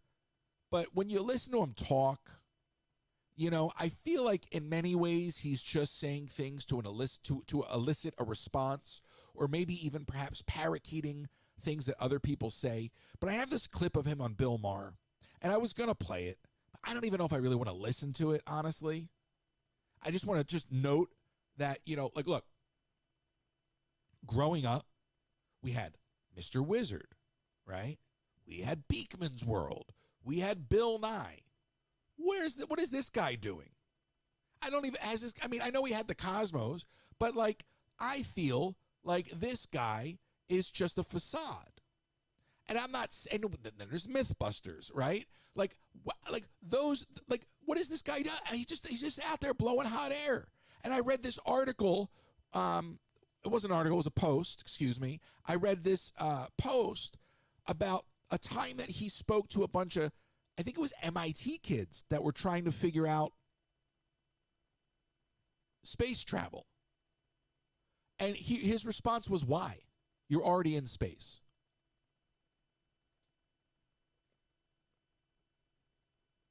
So I'm not even going to play the clip because I don't want to listen to him. But I just remember, and maybe I'm getting old, but I just remember having like guys like that actually did something. And I just don't know what this guy did. And I'm not even quite clear where he came from. But I just think he's got a bloated head. And I think he says things, again, to elicit a response.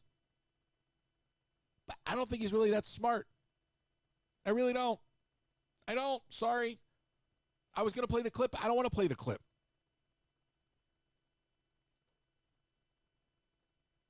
Imagine taking all the time to download the clip, to put a note on my list to play the clip, to load the clip into the system, and then sit here and refuse to play the clip.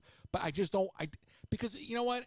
He doesn't say anything of substance. So I can just tell you that he's full of hot air. You know what hot air feels like. You don't need to hear it. I wish, with all of these streaming platforms, I wish that we had a modern day Mr. Wizard. Mythbusters was like the closest we could get to it. Then I remember there was a YouTube series for the longest time. I don't even remember what it was called, but they would do things in like high speed. And then when you watched it back, it'd be super slow-mo.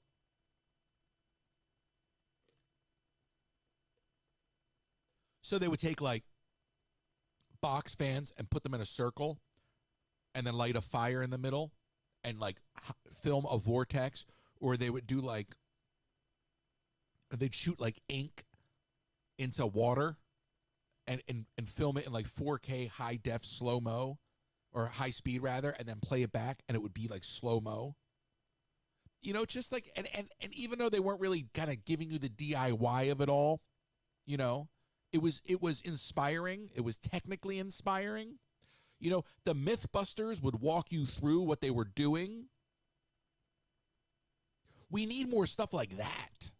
That's what I thought this Mr. Beast was when I first heard of him. I thought he was one of these guys that was like showing you how to do things, but he's not. We need something like that. And maybe I'm getting old, but I feel like there's nothing out there that inspires kids to create. You go around the theme parks, do you know how many kids are in strollers being babysat by devices? I'm like, why aren't you out there? Like, let them out of the stroller and explore. You spend all this money. This is the place to let these kids touch and feel and explore. Let them fall down. Let them get dirty. Let them hug a character. Let them, whatever. And it's like, as much as I love technology, the negative impact on technology, the ability to have access to all this information, you would think in many ways would make us smarter as a culture, but it's really dumbed us down. You would think the access to information, YouTube University is one of the most amazing things. When I started my arcade business, I didn't know how to fix arcade games.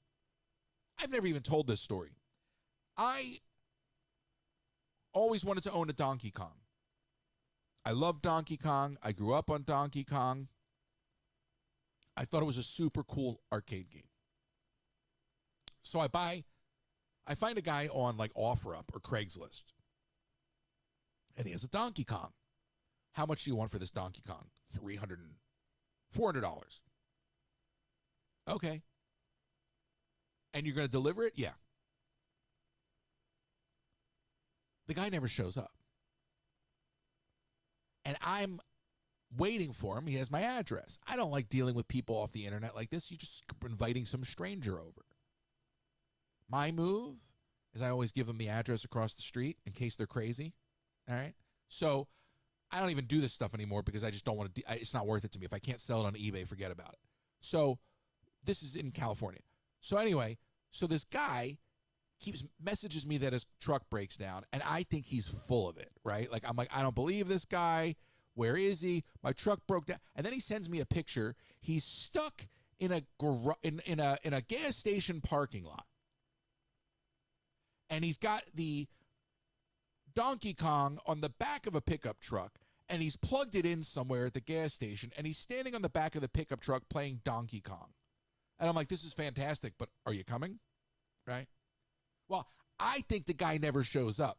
It turns out, not only is the guy homeless, okay, sleeping in his car, but he wound up on my street in the middle of the night with the Donkey Kong, sleeping in his car.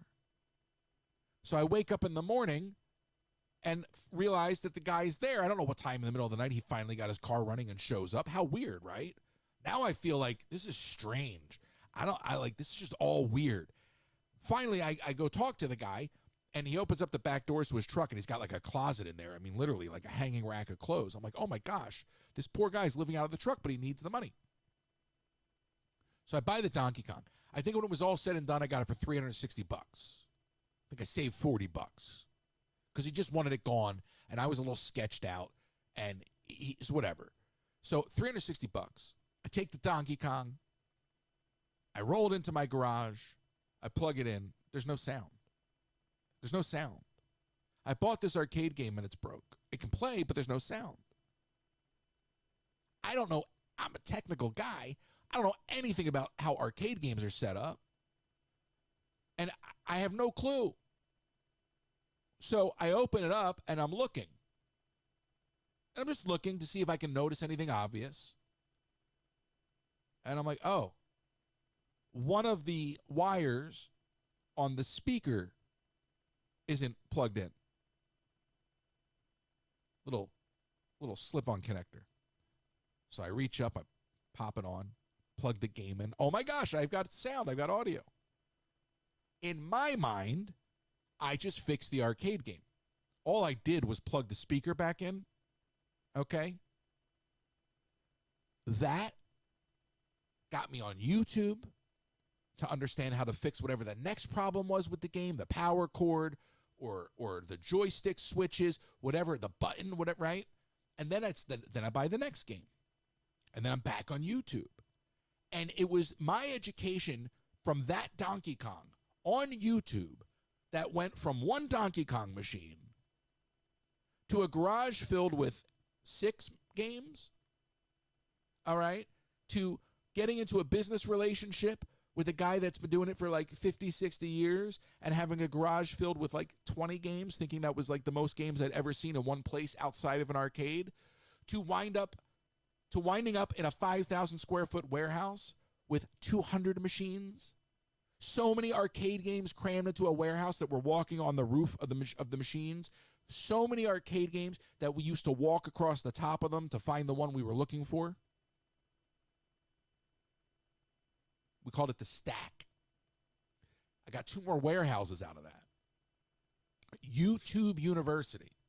I went from not knowing how to fix the game to figuring out the first thing, to learning how to do the second thing, to owning 6 games, to owning a couple dozen games, to 12,000 square feet of warehouse, all because of YouTube University. There's so much information out there that we don't allow ourselves to absorb. There's so much that we can teach ourselves through the internet, but we spend so much time scrolling and trolling.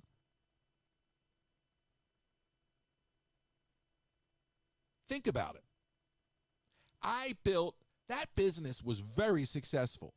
I had a staff when it was all said and done. I took that from a broken Donkey Kong to $40,000 a month in overhead. Because of YouTube University, I was able to carry $40,000 a month in overhead at my height. Do you know how hard that is? And that's a small business. From arcade games.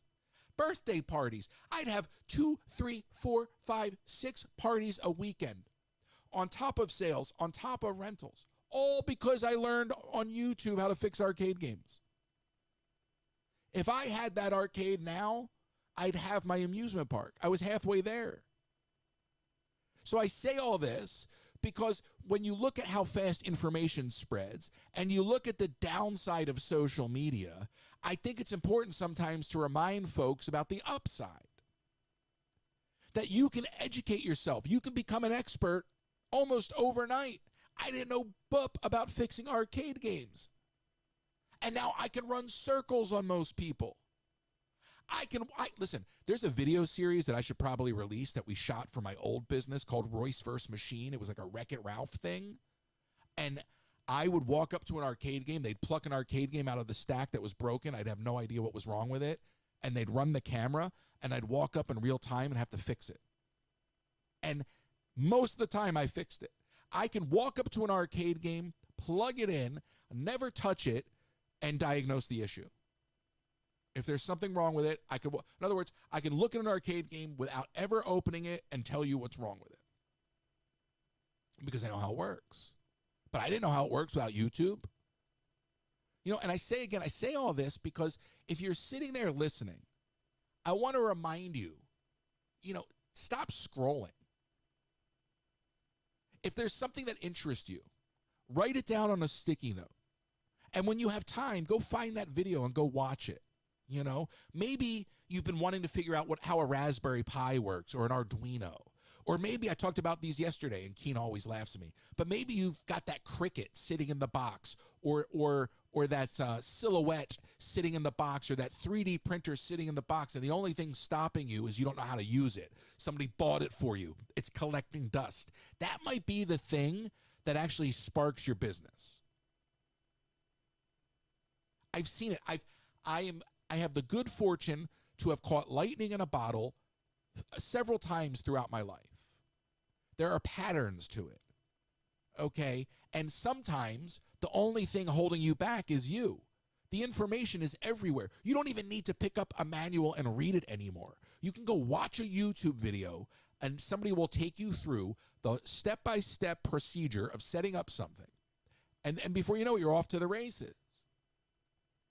And I talked about this yesterday. It is very, very easy in today's world to put technology to work for you. That's why I'm so fascinated by STEAM and STEM. We never used to have terminology for it.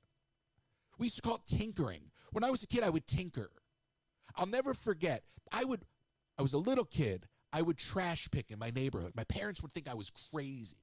But I would go find a transistor radio, like an old school transistor radio in my neighbor's trash because it was broken. I'd plug it in, it was broken. I would take it apart and put it back together, and it worked. And I wouldn't even know what I did to make it work other than putting it all back together and probably seeding the connections, But that was me as a little kid. I would tinker in the garage. Nick and I would build these little model cities and then blow them up. We'd blow them up. We'd light things on.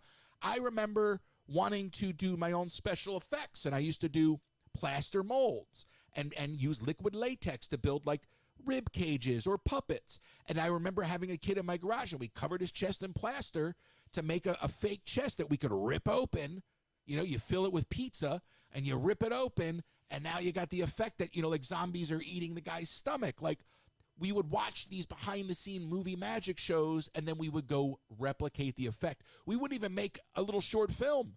We would just tinker in the effects. Just tinker in the garage. So I encourage that, both for adults and kids. Old Epcot played into all that stuff, Old Epcot was so inspiring that way. But I really encourage you, whatever that thing may be, YouTube is such a great resource. I can't stress that enough. I built a multi-million-dollar business off of YouTube. I took every penny from that business and poured it back in. All right. I mean, we were printing money at the height of that business. That YouTube video that taught me how to fix arcade games, it was more than one. Those YouTube videos that taught me how to fix arcade games, at the height of 12,000 plus square feet of warehouse, I had clients like Google. I had Facebook paying me. You know how cool it is to get 40 grand from Facebook? Now, granted, it paid my bills. I needed that client. You know, that was the name of the game. But if you're an entrepreneur, keeping the lights on is the name of the game. So there were many nights that I wouldn't know where the money was going to come from the next day. But if I showed up, the phone would ring, a client would arrive, and the next thing you know, boom, $15,000 sale. You know, and it all started with YouTube. It's all gone now. And if I was going to do it again, I would do it very differently, and I've learned a lot. But what I'm trying to convey to you is that there's a flip side to the toxicity of social media. And there's a flip side to too much information too fast. And that's slow down and educate yourself. As soon as you stop learning, that's when you've given up. That is over. It's game over. As soon as you stop learning, it's game over. Because it doesn't afford you the opportunity to try new things and take chances and take risk. You know, that's what bums me out is most people are so stuck in their 9-to-5s, they're never going to take that risk. I've had the good fortune many times in my life to take the risk. And every single time it's paid off. But there's been many times where I've come right up to the edge, where it's all been on the line. And I talked about this with Walt Disney, you know. He would take every single penny from whatever movie hit and pour it right back into the company. You know? Everything. He was always on the line. Now, I'm not saying that everybody has to operate that way, but I am saying that you're all sitting on opportunity. And I want to remind you that you're all sitting on opportunity. The internet is a vessel, okay? It is a sales vessel. It is an educational vessel. It is so much more than social media, and I just wish people would use it as such. So dust off that box this holiday season, whatever it is, and tackle that project. All right, let's go to the phones. You're on the air. Who's this? It's Laura. Good morning. Connecticut, Laura? Huh? Huh? Yeah. Oh. Yes. Shalom. I was just calling because I was mentioning or thinking about, you know, Emily Calandrelli at all? She was just on Blue Origin last Friday. Are you calling from a soup can? No, I'm in my AirPods. You're what? Can you hear me? I mean, it's just very muffled. I have my headphones on. Yeah. Just oh. Are they wireless headphones? Yeah. Yeah, that's why. Yeah. Can we drop those? Well, it's Laura. I got to give her a hard time. It's nice to talk to you. All right, so what do you let me mute that. Thank you for blowing the levels. So what are you saying to me? Is that better? Maybe. What are you saying? Is that better? Yeah, much better. No. Do you know Emily Calandrelli? She was on Blue Origin last Friday, and she has a show on Netflix, Emily's Wonder Lab, and she actually was like a STEM major, and she's just like a great resource for the kids. They love her shows, and so she actually went on the Blue Origin flight last Friday, and the kids just like had a field day watching her after, you know, watching all her experiments and everything that, you know, she's shown in the shows, and then seeing her go up in space. So there's obviously good people out on YouTube now that are good examples for the kids. And obviously STEM was not a major in college when I was there because I'm old. But just seeing the kids see her, it's a great like thing for them that there are those people that you were describing, not like the Neil deGrasse Tyson. Well, that's good to hear. And you know, I didn't even know who that was. And obviously, you know, they have a platform, they have an audience, And what's interesting about the media landscape today is that somebody like that can exist and not be a household name, be independently successful. Right. You know, that goes back to what I'm saying about, you know, opportunity in the world being flat and all the stuff that Thomas L. Friedman preaches, you know, because, you know, good for her. But unfortunately, when it comes to the household names, you got a nudnik like Neil out there blowing hot air. So, well, yeah, at least she's well known with, you know, the kids. Her name is like the Space Gal. And they even did I got a cameo for one of my daughter's birthdays a couple of years ago, you know, which like blew her away that, you know, she was like talking directly to her. Good. So I think at least, you know, there are those out there starting, you know, reaching out to the younger generation. Now your daughter's into all the STEAM and STEM. So we were talking about the robots at one point. Yes. Have you pursued that? Yes. Not yet. One of them is going to be on her Christmas list because I need ideas for her. Oh, you don't have Hanukkah? So if you could dig up other stuff. Well, that too. But so you celebrate Hanukkah and Christmas? Yeah. Is it 12 days of Christmas and 8 days of Hanukkah?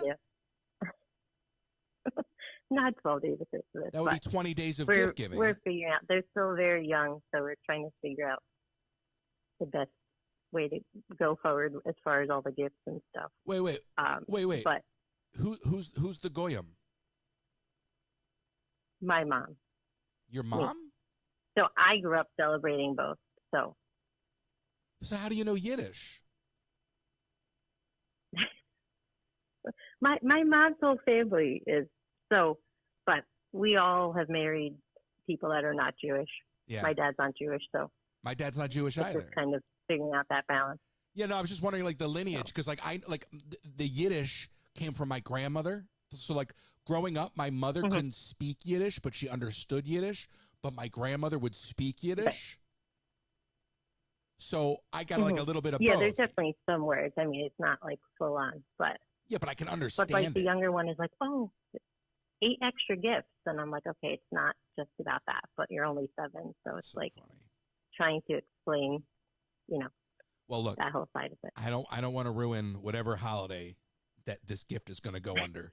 But if it's the thing we talked about, that's very cool and it's very exciting. And the other thing I would look into, just overall, and this is to anybody listening, and this is not new stuff, by the way, but it might just be new to you, right? Look at Arduino. I don't even know if I have an Arduino on my Amazon store. If somebody reminds me, I'll add it. But the Arduino, I think it's like $25. I haven't bought one lately. The Arduino is a little tiny programming board, and you can plug stuff into it.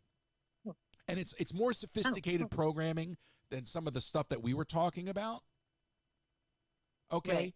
But it is the backbone for a lot of really cool stuff. If you saw that veggie fruit video I made the other day. Yeah. That board is powered by Arduino. So what I didn't describe, and I'll maybe do a follow-up video, is that little board basically on the side of it has a dozen different sensors that using the Arduino software, just by changing the numbers in the line of code, you can change the power of the pads.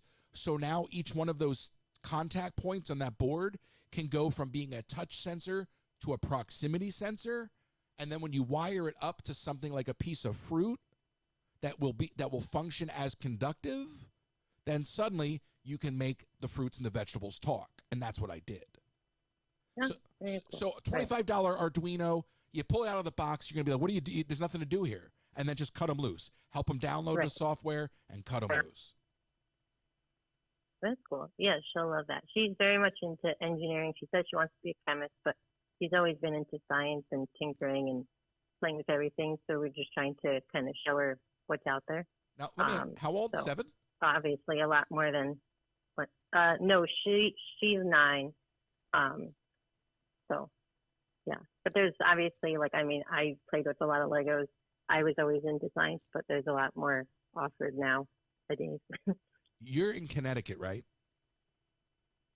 Yes. Okay. And I know it can get a little crazy up there, so I got to ask. would you let your kids draw on the walls? On the wall? Yeah, well, like, would you let your kids color on the walls, or would you have a fit? Well, maybe not. Well, I don't know. The fact that it's not a hard no gives me great concern. No, I mean, no, they have a lot of paper. Okay, they don't draw on the wall. It's not a trick question. No, I ask because I've heard of this type of parent, and maybe it's a younger parent that says, no, let your kid. I only pick on Connecticut because who knows what's going on in Connecticut, right? But, so anyway, I've heard these stories. No, we're a paper family. My mom's friend's kid's wife, okay, you can imagine that relationship, all right, lets her kids draw on the walls. They bought a brand new house, and she says it's free expression. So the kids are just drawing all over the walls. No, not in our house. I mean, it's not museum quality architecture digest, but they have all the paper they want to draw on. If your child is Banksy, I'll make the exception. But like just drawing skibbity toilet on the wall, no. No. I will say my younger one, all she does is draw. So like she wants to be an artist, an illustrator, and she does great drawing. She's the one that sent you the Joe Coconut drawing that she free-handed at 6. So it's like we couldn't have enough paper in the world for her. But no, even she doesn't get to draw on the walls. So there are 2 images in my house from the audience. One is the hand drawing of Joe Coconut from Maddie at age 6. Mm-hmm. That is under a magnet on my whiteboard in my hallway downstairs by my kitchen. So every day I pass the picture of Joe Coconut. And then upstairs is this brilliant piece that Alicia did of Pongo made out of different colored duct tape. Yeah. So there's representation from the audience upstairs and downstairs. Some real talent out there. And at 6, this kid drew Joe Coconut. And it's on the wall. And sometimes, Laura, sometimes if I walk past the whiteboard too fast, I create a little wind.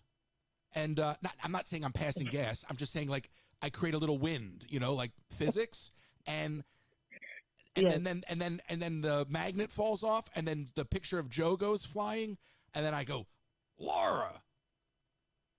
I don't actually do the Laura part, but every other part of that story is true. It'll fall off, and I'll pick them up and put them back. But I don't actually like say her name out loud. I will now. Hear that. Yeah. No, she's great drawing, great drawer. So, yeah, but yeah, no drawing on the walls. No. Good. And the thing is, you were trying to figure out what I wanted you to answer, and I just wanted an honest answer. And you were like, "Is this a trick question? Am I supposed to say yes?" Like, no. I would love to maybe be that person, but no. No maybe way. If we had like a chalk wall. No. If we had like a chalk wall on a portion, but other than that, no. That's different. That's different. No. Give your kid, remember the little crayons they used to sell for the bathtub, the little soap crayons? Yeah. That's as far as we're going in my house. First of all, I'm not having kids. Okay, number one, I'm not having kids. I'm just not doing it. have those like crayon marker things they can draw on windows. So we have like a sliding door that they can draw on that just gets left forever. But yeah, that's about the extent of drawing on vertical. Verticals. Ooh, that's such a East Coast, Northeast term. Verticals. Not blinds, they're verticals. I remember that. Do you have another comment or question? Because I if you have a minute, I got something. No, sure. All right. You want to play a quick little game? Oh boy. All right. Well, I just want to see how good you are at Yiddish. I'm going to say a word in Yiddish, and then you. I don't really know, Benny. That's why it's going to be good. All right, listen. You ready? We're going to start with this one. You ready? You better cut this part out. I'm not editing anything. Who's got time for that? This is live to tape. Chazarai. Chazarai. What? Huh? I don't know. I don't know. Would you like me to use it in a sentence? I went to the Magic Kingdom today, and there was chazarai all over the ground. Garbage. Very good. Very good. Would you like another one? Was that right? I guess. Yeah, you don't really have a choice. All right. Mishpuka. Mishpuka. Well, I know it, but is it just like stuff? You want me to talk to you in Disney terms? Sure. Ohana. Family? Yeah, What? yeah. Really? Mishpuka means family. Oh, stuff, family, whatever. All right. Close enough. One more. Chazer. Say it again? A chazer. Oh, I don't know. I don't think. That Ethan's a real I don't think I've chazer. ever heard. I don't know. I'm waiting for Ethan's response. All right. I'll let you look up chazer. Chazer is like a real cheapskate, like a real chazer. Oh. He's schwitzing. Okay. He's schwitzing. All right, bonus one. Do you know schwitzing? Yes, sweating. Yeah, yeah. Because you're currently schwitzing during this call, right? I appreciate you, and I'm never calling it again. listen, what happened? What happened with the Wicked dolls? Oh, I think we'll just get rid of 2 of them. We didn't even show them, but they don't need 2 of each. Do they have the link on the back? Yeah. I hate that people were saying it's a link. It's not a link. It's text. Yes, it has the correct wrong website. And when you click it, does it open up a website? Yes, I tested it out. Oh my God. I mean, I didn't go further. It just I'm brought me joking. to It's not where a you link. have to Everybody be was calling it in- a link. You can't click it. It's text on a box. It's a part of the barcode. No. You can't. It's a website. It's a just- website, yeah. Oh my God. And the news thinks we're so stupid. The news. Yeah. But yes, if I you- typed it in to make sure that was the wrong one. You so. That's smart. Then now it's in your browser history. You can dispose of the product if you don't want your child to get the. First of all, what child is picking up a Wicked doll, looking on the back and going, "Oh, I would love more information about this motion picture. Let me consult the website." Like, what child is going? Yeah. You know, I'd really like to know more about Wicked. I think I'll go to the website. I don't know. Not my kids. I digress. Do you have anything else to say to me?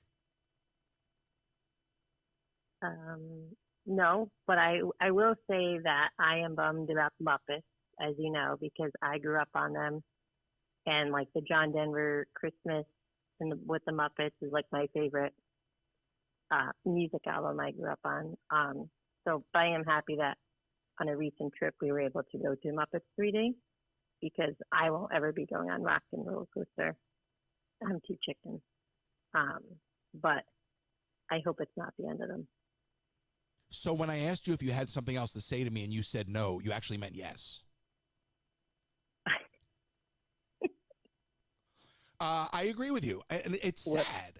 Look, I just really, at this point, I don't care about like the Disney park side of the equation. I just want to see Jim Henson's legacy preserved. And I think that the family should take that and they should house it somewhere. You know, wherever, because they're moving into a new location anyway. Right. Well, even they have, I don't know, well, Fraggle Rock, I grew up on. That was like my favorite show. But there's these stuffed toy Slumberkins. You don't know what they are. What the hell did you just say to me? There's actually a show on. There's a stuffed animal. There's like a whole line of, they're called Slumberkins. And they have different like feelings and different things. But the Henson Company made a show of them. It's on Apple TV. Okay. There's actually a couple seasons of them. So I was like thinking, oh, it'd be cool if they at least put more of the Muppets on Apple TV along with those shows with Fraggle Rock and Doozers. Oh, I love all the old Fraggle ones Rock. that we used to watch. Oh, do I love Fraggle Rock? So you could check them out. Dance your cares away. Complete the sentence, Laura. Dance your cares away. Oh, geez. Oh, my God. Poor Liz. Worries for another day. Somebody just whispered in your ear. Who told you that? No. Right. I just needed a second. All right. Just needed a second? Just to pull it up in the Rolodex? Yeah. All right. Thank you for calling. I appreciate you. I don't know what happened last night. You were like, oh, I read your mind. You knew I was going to stop where I stopped in the World Showcase? No, I said that when you were talking to your friend because I said ask him about the Muppets, and you did, even though you didn't look down at the comments, so it was kind of funny. Oh, I thought you knew where I was going to stop because I thought that was a really nice view last night. Like that's a spot that when there's concerts you can't really stand. Yes. So that's where we actually watched the fireworks when we were there. Well, listen, I appreciate you. I appreciate your sense of humor very much. I think sometimes I say things to you on the live that most people are probably like, I can't believe he just said that, but I know you're laughing. So it doesn't really matter to me because I know you get the humor. So. Right. Yeah. All right. Well, listen, do your best in Connecticut. All right. And we'll talk to you next time. Okay. Happy Thanksgiving. Good. I actually don't have any issue with Connecticut. It just sounds funny. I don't have any issue with Connecticut. She's so sweet. 253-263-1540. Give me a call. 253-263-1540. So the topic of Neil deGrasse Tyson or whatever his name is brings me to the topic of space, and Laura mentioned Blue Origin. And there's this desire to reach space, and some of these guys aren't even really going into space, right? They're going to the edge of the atmosphere. And then you have Elon, who's talking about colonization. And I started to think about this for a second. I think it's inevitable. I think it's inevitable that there will be a movement at some point beyond our lifetime to try to recolonize on another planet. And I will attribute this point to Neil deGrasse Tyson, despite what I've said earlier. But if the idea of colonizing another planet and making it sustainable to live is even an option, because embarking on new frontiers, I'm all for it. But if that's even an option to his point, then we could do far less on this planet to preserve it. So I love the idea of space exploration. I think every child is inspired by that. NASA used to kind of be very inspiring with that stuff. I don't think they really are much of a thing these days. I think kids are looking towards SpaceX and Blue Origin and maybe even what Virgin did. These are kind of like stunts. Let me go to the edge of space. But I do think that there will be a movement at some point beyond our lifetime where folks will attempt to recolonize, much like you're seeing people leaving Twitter for Blue Sky. There will be a movement one day where people will try to leave and go somewhere else. We've seen people try to leave cities and go to the futuristic cities of tomorrow, or leave wherever their community may be and go to something different, right? It happens whether it's virtual or whether it's real. But I do believe at some point there will be people that will attempt to make that move one day. Whether that works out well for them or not is another story. But there's always people trying to push boundaries. So I'm not going to sit here and say that I don't think that we should be exploring new frontiers. I think much like the actual frontier, the American frontier, that I think that opportunity should be considered limitless and that we should encourage exploration. So I'm all for that. But the notion that we are going to, and it's a bit heady, but the notion that we are going to somehow ruin this planet and go to another planet one day, okay, and somehow survive there is just absolutely ridiculous. I'm old enough to remember when global warming was a phrase in the textbook and it wasn't a political statement. You know? So I just find it fascinating. I find the space race fascinating. I find the conversation about colonization fascinating. You know, movies have always talked about these subjects. Does anybody remember the movie Logan's Run? One of the most fascinating things to me about Logan's Run is the reveal at the end. And spoiler alert, because the movie came out the same year as Star Wars, more or less, completely overshadowed by Star Wars. But Logan's Run basically takes place in a dystopian world. They're basically living in a bubble in Washington, D.C., or somewhere close by, right? I don't know if they're actually in Washington. But basically, they have to live in a bubble to survive. So they're on the planet, they're in the country, and when they finally decide to break out one day, they discover this abandoned world around them. So the dystopian message is that we let the world go so bad that we let it slide so much that the population was moved inside of a controlled environment, and then everybody was controlled. I think it's a fascinating movie. If you haven't seen Logan's Run, 253-263-1540. So in one respect, I'm all for, exploring new frontiers. Not a Star Trek guy, but I'm all for exploring new frontiers. But then on the other hand, I'm like, we got to take care of what we have. We can't just assume that, and it is a very heady conversation, but we can't just assume that if we couldn't do it here, we can do it somewhere else. And I really wish that taking care of the planet and environmental concern was depoliticized. Because I think everybody wants a brighter, healthier future for their kids. And I'm somebody, I don't even have kids, and I want a brighter, healthier future for the kids. And I don't even have kids. I don't have to care. I don't have to care about what your children's future looks like, but I do. I don't think I'm ever going to have kids, to tell you the truth. I really don't. I just can't imagine a conversation where I'm like, you opened my Legos? How dare you? That just seems really weird for me. 253-263-1540.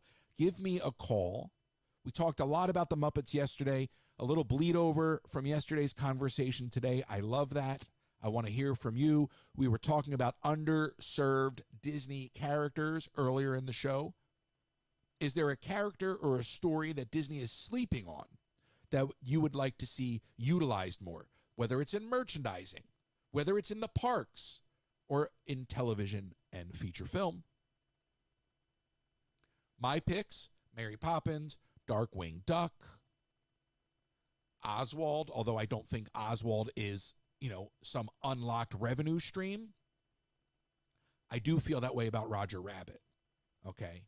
I do feel that way about the Rocketeer. I think the Rocketeer could do gangbusters because he's a superhero. I also think Gizmo Duck. We didn't talk about Gizmo Duck.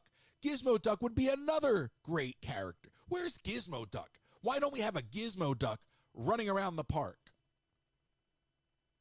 I want Gizmo Duck in Epcot. I feel like we had a Gizmo Duck at one point, though. But, there are characters that Disney could be leveraging, right? So there's two sides to the conversation. There's the characters that they're not leveraging. And then there's the characters that they're running into the ground and failing to pursue original storytelling, right? So what I said earlier is take a little bit off the shelf, monetize them, not all of them, take a few characters off the shelf, take a few properties off the shelf, monetize them, take a fraction of that revenue, and invest it in original storytelling. Pixar used to be original storytelling. I remember when Pixar was a hit factory. Pixar couldn't put out a bomb. It wasn't until Disney took over Pixar that they started to lose their luster, their sheen, their shine. When Pixar was a wholly independent organization, it was a hit factory. But it was Disney.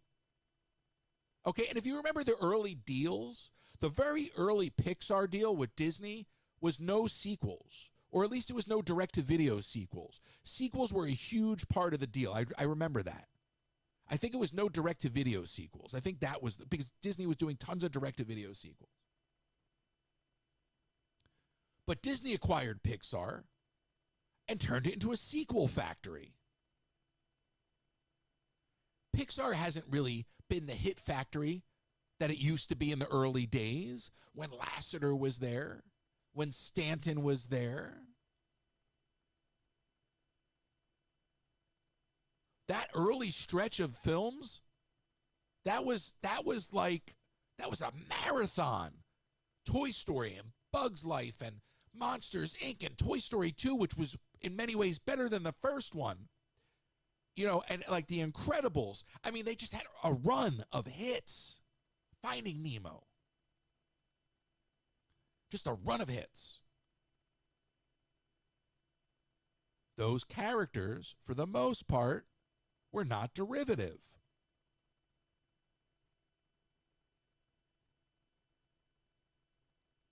I keep reading the wrong number. 253-263-1540. 253-263-1540. Give me a call. Lots to discuss. Jump in anywhere. We'll podcast this out at the end of the show. You can always show your support for what we're doing by contributing to the gift goal on TikTok. At the end of the radio presentation, we move over and we do a little wrap-up, little debrief on TikTok. We'll do a team lift over there and whatnot. And then I will go downstairs and podcast this out. You can always watch the replay on YouTube.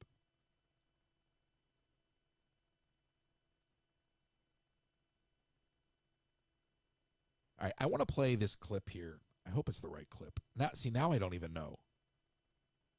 Now I don't even know if it's the right clip. All right, let me try this.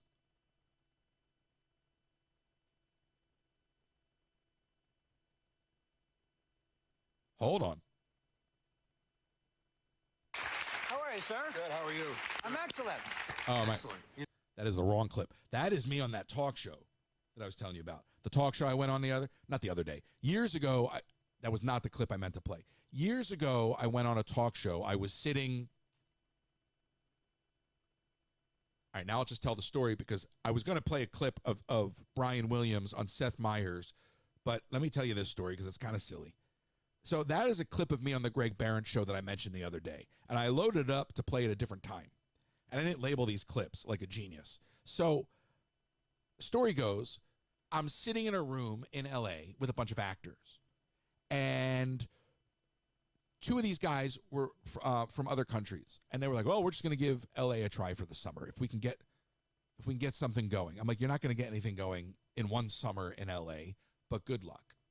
So I'm hanging out with these guys, and they invite their buddy over, who is a real piece of work. And he's like one of these people where we're all hanging out, and he's like, you see this area on the floor? We're going to call this area the stage. And whoever's standing on this stage gets all of the attention in the room. And I'm like, oh my God, please leave my house. Like, I don't want to hang out with somebody like this, you know? So I'm stuck with these people, all right, because it's their friend, all right? And now they're complaining that they can't get on TV. They can't get work. And this kid, the one that said this is the stage, the one that needed and craved the attention, saying he can't get on TV. And I'm sitting there as somebody that's been living in LA for years, just wanting peace and quiet. So on a whim, I did not expect to tell this story today, but on a whim, I go, oh, come on. Do you know how easy it is to get on television in this town? Do you know how easy? No, that was the Greg Barron show. Do you know how easy it is? I'm not that old. Do you know how easy it is to get on TV? And they go, oh, yeah, okay. I go, watch this. Back then, you could get on TV so easily. Craigslist was a great casting vessel for talk shows. So I open up Craigslist, and I find a talk show. And it says, do you want to profess your love to somebody you've been friends with? So I write, yes, oh my gosh, there's this girl. I've been friends with her for the longest time. we've been best friends, and I have these feelings, and I want to profess my love to her. I did not expect an email back within 10 minutes. They email me back. Next thing you know, these guys are hanging out, slamming beers, and I'm on the phone with the casting person from the Greg Barron show. And they're like, well, tell us a little bit more. And I tell them. And they're like, okay, well, great. We want to book you. So I walk back, and I'm outside at this point. I walk back into the house, and I go, well, I was just joking around, but I just got booked. I'm going to be on the Greg Barron show next week. This kid was so PO'd. So PO'd. I was doing it as a joke because I was tired of listening to him gripe that he couldn't get on TV as an actor. So I booked myself on TV within less than an hour, inadvertently, and there was no girl. So now I have to put out a casting call for a girl. And the girl that decides to do the bit with me, I never met. There's video for this too. So playing the audio on the radio is probably not even the way to do this. So anyway, I'm sitting in the audience, nervous, not because I'm going to go up on TV, not because I'm going to profess my love to this girl, because I don't want to get busted by the producers. And nowhere in my rational mind do I realize the producers don't want to ruin the ruse because they're just trying to get TV made, right? I knew better, but I was still nervous. So I get called up, and Greg Barron's like, boy, Royce, you're really, really nervous. And I'm like, yeah, well, I don't know how this is going to go. Meanwhile, I'm nervous because I don't want to get busted by the producers. So I channel that nervous energy. And the bit was, they call the girl out on stage. I don't even know what she looks like. So in my mind, I'm like, oh my God, what if I turn to the wrong girl? What if I look at the wrong girl and ruin the whole thing? What if they try to trick me and they bring out the wrong girl and then I profess my fake love to the wrong girl and they're like, haha, Royce, we busted you. And I'm like, no. And then I got to be like, no, I love her too. Like, I didn't know. So I was freaking out, right? Freaking out. And they call me up on stage. And the note that I love this girl is in a piece of cheesecake. Now, in the final edit, they cut around this. But this girl couldn't have been eating the smaller pieces of cheesecake if they asked her to. I mean, she's taking the daintiest little bites. The note's halfway through the friggin' slice of cheesecake. She's going, and they're like, I'm sweating. I'm sitting up there, I'm sweating. And finally, they're like, no, keep going. And they edit all of it out. But finally, she pulls out the note. Now, here's the thing. Here's the part of the story I've never told. I used to have a radio show back then. It's been completely scrubbed from the internet. But I had a radio show live once a week for 4 years from Beverly Hills. We won a nationwide contest called America's Next Shock Jock or whatever it was called. And we won. And I got one day on Wilshire Boulevard in the 97.1 studios in Adam Carolla's chair doing my radio show.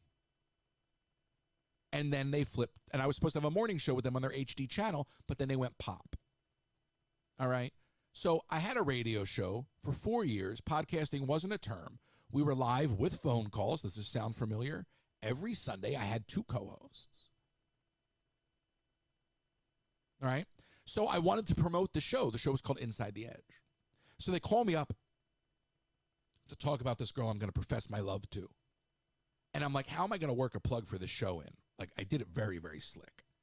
And so he goes, so tell me about this girl. And I go, well, my friends and I had a saying growing up.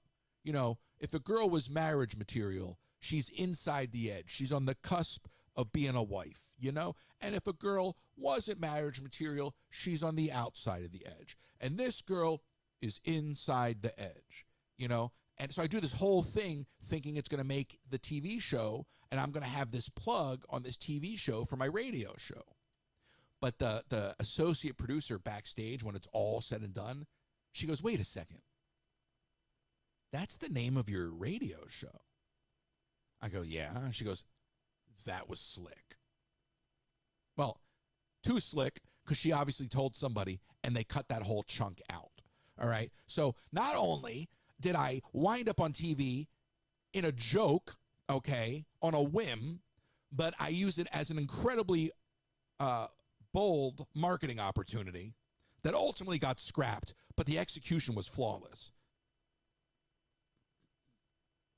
Excuse me, 253-263-1540. So I was going to play a completely different clip. That's the clip of me professing my love to the girl in the show. I'm going to have to share it at some point. That is different, Ethan. I have done radio back in the day, and then I have, that was pre-podcasting, and then I produced somebody else's podcast at one point. So no, that was different. Now I have been on the Stern Show. I see, these are all clips I could play for you one day. Howard had me on in college to do the voice of Kermit. And then years later, I was on for something. I don't remember what. So there's always been a piece connected there, you know. And I grew up listening to the radio. So I love the radio. I love the ability to talk to the audience. That's why it's so important to me to have these phone lines. I could just do a single phone line and there would be no cost associated with it. But this phone service that I signed up for, what I like about it is it gives me a bank of 5 callers. So if you call, you can stay on hold, hear the show like a traditional radio broadcast, hear the show on hold, and then wait to be picked up. I can merge calls. I just love it, right? It's real radio. So I say all of that because I played the wrong clip. The clip I want to play, all right, take 2. The clip I want to play is Brian Williams. Where is he? Is this it? See, I don't even know. I feel like this is it. An open letter to Disney World. That is not it. Is this it? Listen, goes, I could talk to you this about. That's Bill Maher. So is this it? That's the theme song to Joe Coconut. That's Kelly Clarkson. I don't even think the clip is loaded into the system. What do you think about that? Wow. This is where you need a producer, right? Like, you can only do so much. I don't even have how unprofessional of me. I got the Joe Coconut theme song. I have me professing my love to some girl I never met. I've got the Kelly Clarkson clip. I got the Ben Affleck clip from the other day talking about AI. And then the Neil clip, which I refuse to play. And whatever else. What was this? An open letter to Disney. Ariana Grande. By the way, she's reading that so fast. It makes me hyperventilate. But you are on the air. What, Ellis? I didn't even get to say hello. Oh, sorry. Apology accepted. What do you think about? Hopefully they don't take away Happily Ever After, my favorite fireworks show. Huh? Happily Ever After in the Magic Kingdom. Ellis, are you going through a tunnel? Uh-huh. No. Oh, okay. Happily Ever After? Yeah, that's my favorite fireworks show. Right, but I mean, at some point they're going to take it away. No. What? Are you kidding me? If they take away, if they take that away, I don't know what's going to happen. I don't know. They better not take it away. Are you threatening the mouse? Am I threatening them out if they better not take away my favorite show? Or what? What are you going to do about it? I don't know. I'll do something. Oh, go on. I don't know. I don't know. Well, if they take away Happily Ever After, I'm going to boycott Disney. You will not boycott Disney. You will never boycott Disney. No, I won't. No, you won't. See how quickly that turned? So now you lied to me in front of everybody. So I'm not lying no, to listen you. to me. Listen to me. Inevitably, Happily Ever After will go away. Lying. Inevitably, Happily Ever After will go away. It will, because everything goes I don't away. want it to go wrong. It'll go away at some point in your lifetime. That's true. All right, let me ask you a question. But now I know. Let me ask you a question. Uh-huh. Yeah. You know the movie Sophie's Choice? No. I didn't think so. You have to choose. Ray goes away forever or Happily Ever After goes away forever? I would say that I don't want to have. I wouldn't say Ray. You would or wouldn't say Ray? Yeah, because I love happily ever after. So Ray gets the axe? Yeah. Wow. Mark this date and time down. Tuesday, November 26, 10:46 a.m. So really? You're telling me that you love Happily Ever After more than you love Ray? Yes, that's my favorite fireworks show ever. I'm gobsmacked is really the word. That you would. Do you know what gobsmacked means? No. I like the I'm floored. I'm floored. I'm undone. I'm taken aback. I'm stunned. Shocked. No, that, to be honest, that is really my favorite fireworks show ever. Please, they better not touch it. They're going to touch it. No, they're not. Yes, they will. Eventually, it's not going to last forever. It went away, then enchantment came, and then it came back. It's going to go away again. Mm-hmm. Yeah. But hopefully not anytime soon, though. Well, maybe not anytime soon, but I think eventually, probably in the next 3 years. Yeah. You know? Mm-hmm. So I'm just saying, it's going to go away. It's inevitable. I don't think you like Happily Ever After more than Ray. I don't believe that. No, I do love Happily Ever After, though. More than Ray? Not more than Ray, but it's my favorite show ever. You literally just said that if you had to choose, you would get rid of Ray and keep Happily Ever After. Now you're backpedaling? No, I'm not. I'm forward pedaling. You're forward pedaling? Uh-huh. What? I'm not backpedaling. You're forward pedaling. All right. I'm going to try this one more time. And I want you to think before you speak, okay? Yeah, okay. All right? Like, no, don't answer quick. I want you to hear the question. I want you to absorb the question. I want you to weigh the options, and then I want you to answer, okay? Okay. If you had to choose to keep one and get rid of one, Happily Ever After and Ray, one goes away forever and one stays forever. Who do you choose? I choose Happily Ever After. So you're getting rid of Ray. So you like Happily Ever After more than Ray. Yes. Okay. Get me off this ride. I gotta get off this ride. Wait, no. First of all, I like that you answered. I told you to slow down and think about it, and all you heard was to answer slow. So you didn't slow down and think about it. You just opted to answer me slower. I caught that. Well, I don't know what to say, but Happily Ever After is my favorite fireworks show ever. But you clearly you clearly have more love for Happily Ever After than for Ray. Yeah, well, I did. You do. You admit it. So then you admit that Ray will not be missed. If Ray goes away forever, nobody's going to miss her as long as we have Happily Ever After. Yeah, it's my favorite fireworks show. All right. So repeat after me. C'est la vie, Ray. C'est la vie, Ray. There we go. There you go. By the way, I didn't know you were bilingual. I had no idea. Look at you. I'm not bilingual. Now you are bilingual. You just said c'est la vie. Congratulations. Now, why? I don't even know what bilingual means. Well, it's like saying adios. Okay. Right? So why the hatred towards Ray? What happened? Nothing happened.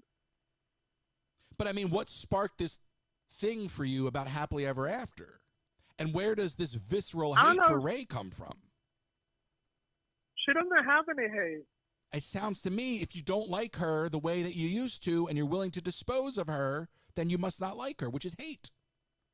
Maybe hate's strong. No, it's not like her. You have a strong dislike for her. No, I still like her. You like her a lot less than Happily Ever After. Yeah, but I wish she would have been more Star Wars movies. Right, but if you had to choose, it's not even Sophie's choice. Mm-hmm. You're not even thinking twice. She's gone. Yeah, but still, I still see her around the park. No, you won't. She's gone. Ellis, if she's gone forever, you're not gonna, in this hypothetical situation, you don't get to see her around the parks. If you choose Happily Ever After, okay, and you dispose of Ray, you don't then get to go see her in the parks. She's gone. That's true. She's gone. Do I have to pose this question for the third time? Well, typically she's Ellis, not gone. She's still in. Ellis, I'm trying to do a radio show. Uh-huh. I'm trying to do a radio show. Yeah, I know. And you're distracting me with this. I'm going to ask you for the third time. Listen closely. How am I distracting you? Okay. Why are you yelling at me? I'm not yelling at you. I'm one more time. One goes away forever. You'll never see it again. Happily Ever After or Ray. Yeah. One goes away forever. The other one stays forever. You will never see it again if you choose Ray. Who do you choose to stay? Who do you choose to leave? That's a tough question. I'm guessing I'm gonna have to go with Ray.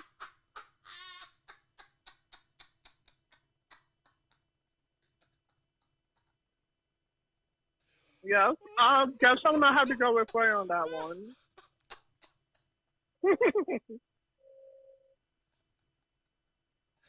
Yeah, I guess about the third time it becomes a tough question. Yeah. Oh my God. Yeah, it's a tough one, huh?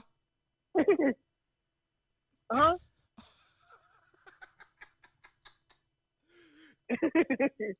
Do you have an answer? Yeah, I said I was gonna go with Ray. Oh my God. So 2 out of 3 times Ray goes. 1 out of 3 times Ray stays. Uh-huh. The data speaks for itself. Oh my God, Ellis, Why? I have tears in my eyes.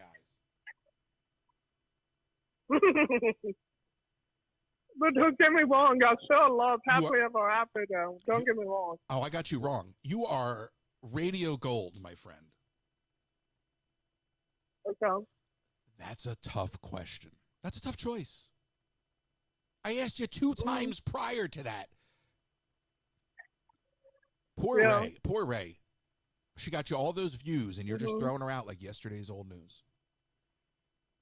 Yeah, she did. Oh, well. She served her purpose. She's gone. Oh, well. Now. Goodbye, Ray. No, she's not Adios, gone. Ray. Oh, she's not gone. Yeah, you Sophie's choiced her. You Sophie's choiced her. She's no, gone. I said. You did. I said. No. I said I choose Ray over Happily Ever After. Only one out of 3 times. So the data shows 2 out of 3 times you choose Happily Ever After. The data doesn't lie, and Disney is a data-driven organization. So looking at the numbers, 33% of the time you chose Ray, 33.3% of the time you chose Ray, 66.6% of the time you chose Happily Ever After. Yeah. You know what I'm saying? Uh-huh. So you really only like Ray 1/3 as much as you used to. Which begs the question, what did Ray do to you to lose 2/3 of your love? She didn't do anything to me. You just woke up and just gave up on her? No, I didn't give up on her. All right. Well, you don't love her like you used to. That's obvious. I wouldn't go that far. I would. I've got data. Ellis, I've got raw data. Yeah, you do. I do. The data doesn't lie. Mm-hmm. No, it doesn't lie. All right. Are we done here? All right. Yeah. Do you have any questions for me, actually, after all this? No, but I was just saying, I don't want them to touch Happily Ever After right now. I just think inevitably it's going to go away. I mean, these nighttime shows only last so long. Oh, okay. So I think you have to prepare yourself for inevitably that show being replaced. But look, Ellis, it was there once, it went away, and it came back. So you never know. Yeah, right. True. I liked Enchantment. Enchantment grew on me. At first, I didn't like it. I thought it was kind of a hodgepodge, but it grew on me.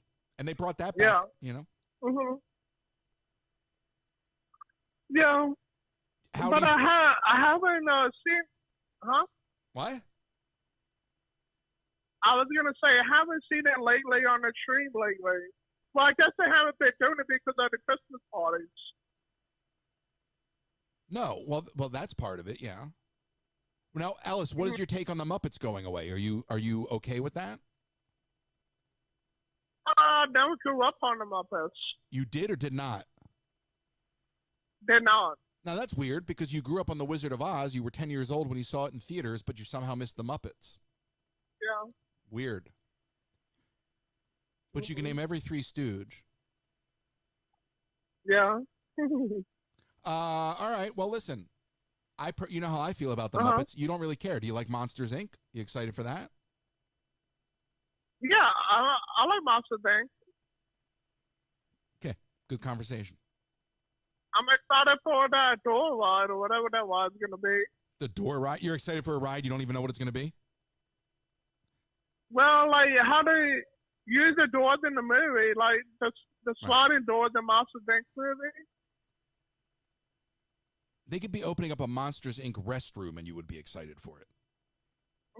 Right? Right. Yeah.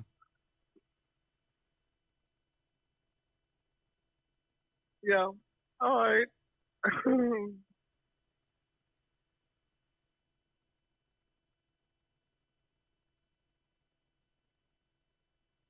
I'm going to go. That was a fun talk. Well, thank you, Ellis. Hello? I'm still here. Hello? Ellis? Hello? Ellis? He just hung up. What was that about? See what I do? Is I will stop talking and then just let him sit in quiet and see what thought bubbles up to the surface. That's why I went quiet. Just to see what happens next. Oh, my gosh. The gift of radio gold, 253-263-1540. I lost it when he said, that's a tough choice. That's a tough choice. Oh, my gosh. I still feel like I have tears on my cheeks. All right. It has been a great show. We're going to do some ads real quick, and then we'll go to the phones, and then we'll wrap this up. We're slowly approaching the 3-hour marker. All right, so let's go do some ads, and then let's go back to the phones. Give me a call, 253-263-1540. Are you ready to spice up your kitchen this holiday season? Pampered Chef has all the goodies, from spatulas and mandolins to amazing pots and pans and knives. Plus, don't miss out on small appliances like the deluxe air fryer and the coffee maker to make your holiday cooking a breeze. Reach out to Colleen Herman, pamperedchef.com/PWS/Colleen Herman. pamperedchef.com/PWS/Colleen Herman. Are you on vacation and the unthinkable happens? Have you been injured in an accident and don't want to wait? Wait. Have you been injured in an accident? Don't wait. Get the help you deserve when you need it the most at the law offices of Nicole M. Kennedy. They fight for your rights and work tirelessly to get you the compensation you deserve. They're here to guide you through every step. Call now, 305-213-5438 for a free consultation. You don't pay unless they win. Call 305-213-5438 today. The law offices of Nicole M. Kennedy. Last minute shopping from the parks. Visit my friends at the UPS store located behind the Magic Kingdom at 6526 Old Brick Road. If you made that last minute impulsive purchase from the parks and you don't know how you're going to get it on the airplane, They will help you out. Give them a call. If you're local, they've got P.O. boxes and a notary as well. Check out my friends at the UPS store, 6526 Old Brick Road. And as always, William Bailey is here for your travel needs. Wherever you're looking to go, William Bailey is your destination planning expert with competitive, customizable experiences. Check out William Bailey Travel. You can fill out the form on my website, royces.com, or go to William.bailey at academytravel.com and send him an email. You can email him at William.bailey at academytravel.com. And sometimes we are so worried about this life and this moment, we forget to plan for the life for those we leave behind. With no estate plan, you could be leaving those you love the most with high taxes, probate fees, and an incomplete or divided estate and legal fights and fees. A will and trust are not just for the Rockefellers anymore. If you live in Florida, contact RK Law today to make an appointment and safeguard the future of those you love. Send an email to Russell at rklawpro.com to schedule your appointment today. That's Russell at rklawpro.com. And as always, you can support this channel by contributing to the gift goal on TikTok by shopping at royces.com. Take home your own Joe Coconut beanie today. 253-263-1540. Thank you to all of our sponsors. So excited to have these sponsors on board for the rest of the year as we grow this operation together. And we are going to have guests in the new year on the show. We're going to start integrating more guests and more conversation with experts, and we're really going to widen the discourse on this platform, okay? So give me a call. I'm still waiting to hear from you. Not one person has called in to explain Pizza Rizzo to me. I haven't heard anything about characters. Which characters do you think Disney is sleeping on? I've mentioned my 5. I think I even mentioned 6. But I maintain the Rocketeer. I mean, that's untapped superhero potential, right? Untapped superhero potential. We're going to Thanksgiving, and I want to remind you one last time on today's show that it's never too late to help your community or to help those in this community. And I find what Keena has done with your support in North Carolina to be so impressive. And just the beginning, because I really, and I'm going to try to say this on every show, but I want to start focusing on issues in everyone's community. This is just an example of what we can do together. And when you look at what we were able to do just within our little ecosystem, imagine as we start to widen and grow together, what we can accomplish. So if there's something going on, if there's something that you want to spotlight in your community or in maybe somebody else's that you're aware of, this is the place to do it. I'm happy to do it. We can talk about it here. If there's somebody that we want to speak to for answers, I think this is the place to do it. We're going to start opening up the discourse to things beyond Disney. We're going to start the show off. We'll talk about Disney and other theme parks and entertainment things. And then, you take kind of the back of the show, right? You take the back of the show and you do your news and your current events. Maybe tomorrow I'll play that Brian Williams clip, but I think it's important. So I want to hear from you, because what we've done for North Carolina and Keena is just a blip. I mean, amazing to raise thousands of dollars to help those in need. And it will go a long way, but it only scratches the surface at the same time. So I just love the idea of taking this group, of taking those that really do care, okay, and harnessing that. I'm always going to harp on the themes of this show. And I really do believe pulling people towards the center and having open, honest discourse, even when it's difficult, is just incredibly value in this climate that we live in. And I don't care if you call in to discuss something that I don't agree with. I don't care if you call in to tell me I'm wrong. I don't care if you call in to challenge something that I said. I think it's really, really important to be that vulnerable. So I'll sit here and opine all day long and tell you how I feel on the state of Disney or react to something in the media. It doesn't mean I'm right. It just means I have an opinion. And I want to share my opinion with those that want to listen, in the hopes that maybe that sparks a larger conversation. That is my desire. That is my hope for this program.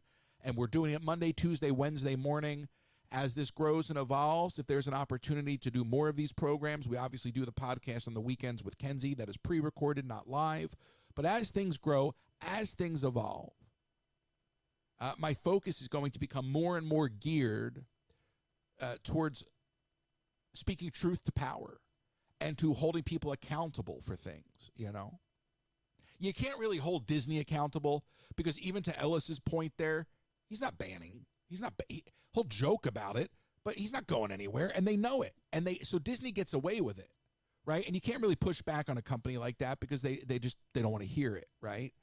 But 90% of the time in this world, I think we have the opportunity to push back on power and to challenge power structures and to hold people accountable and to force people to answer the questions that we ask. It's important to me, you know. Complacency is not something that I practice.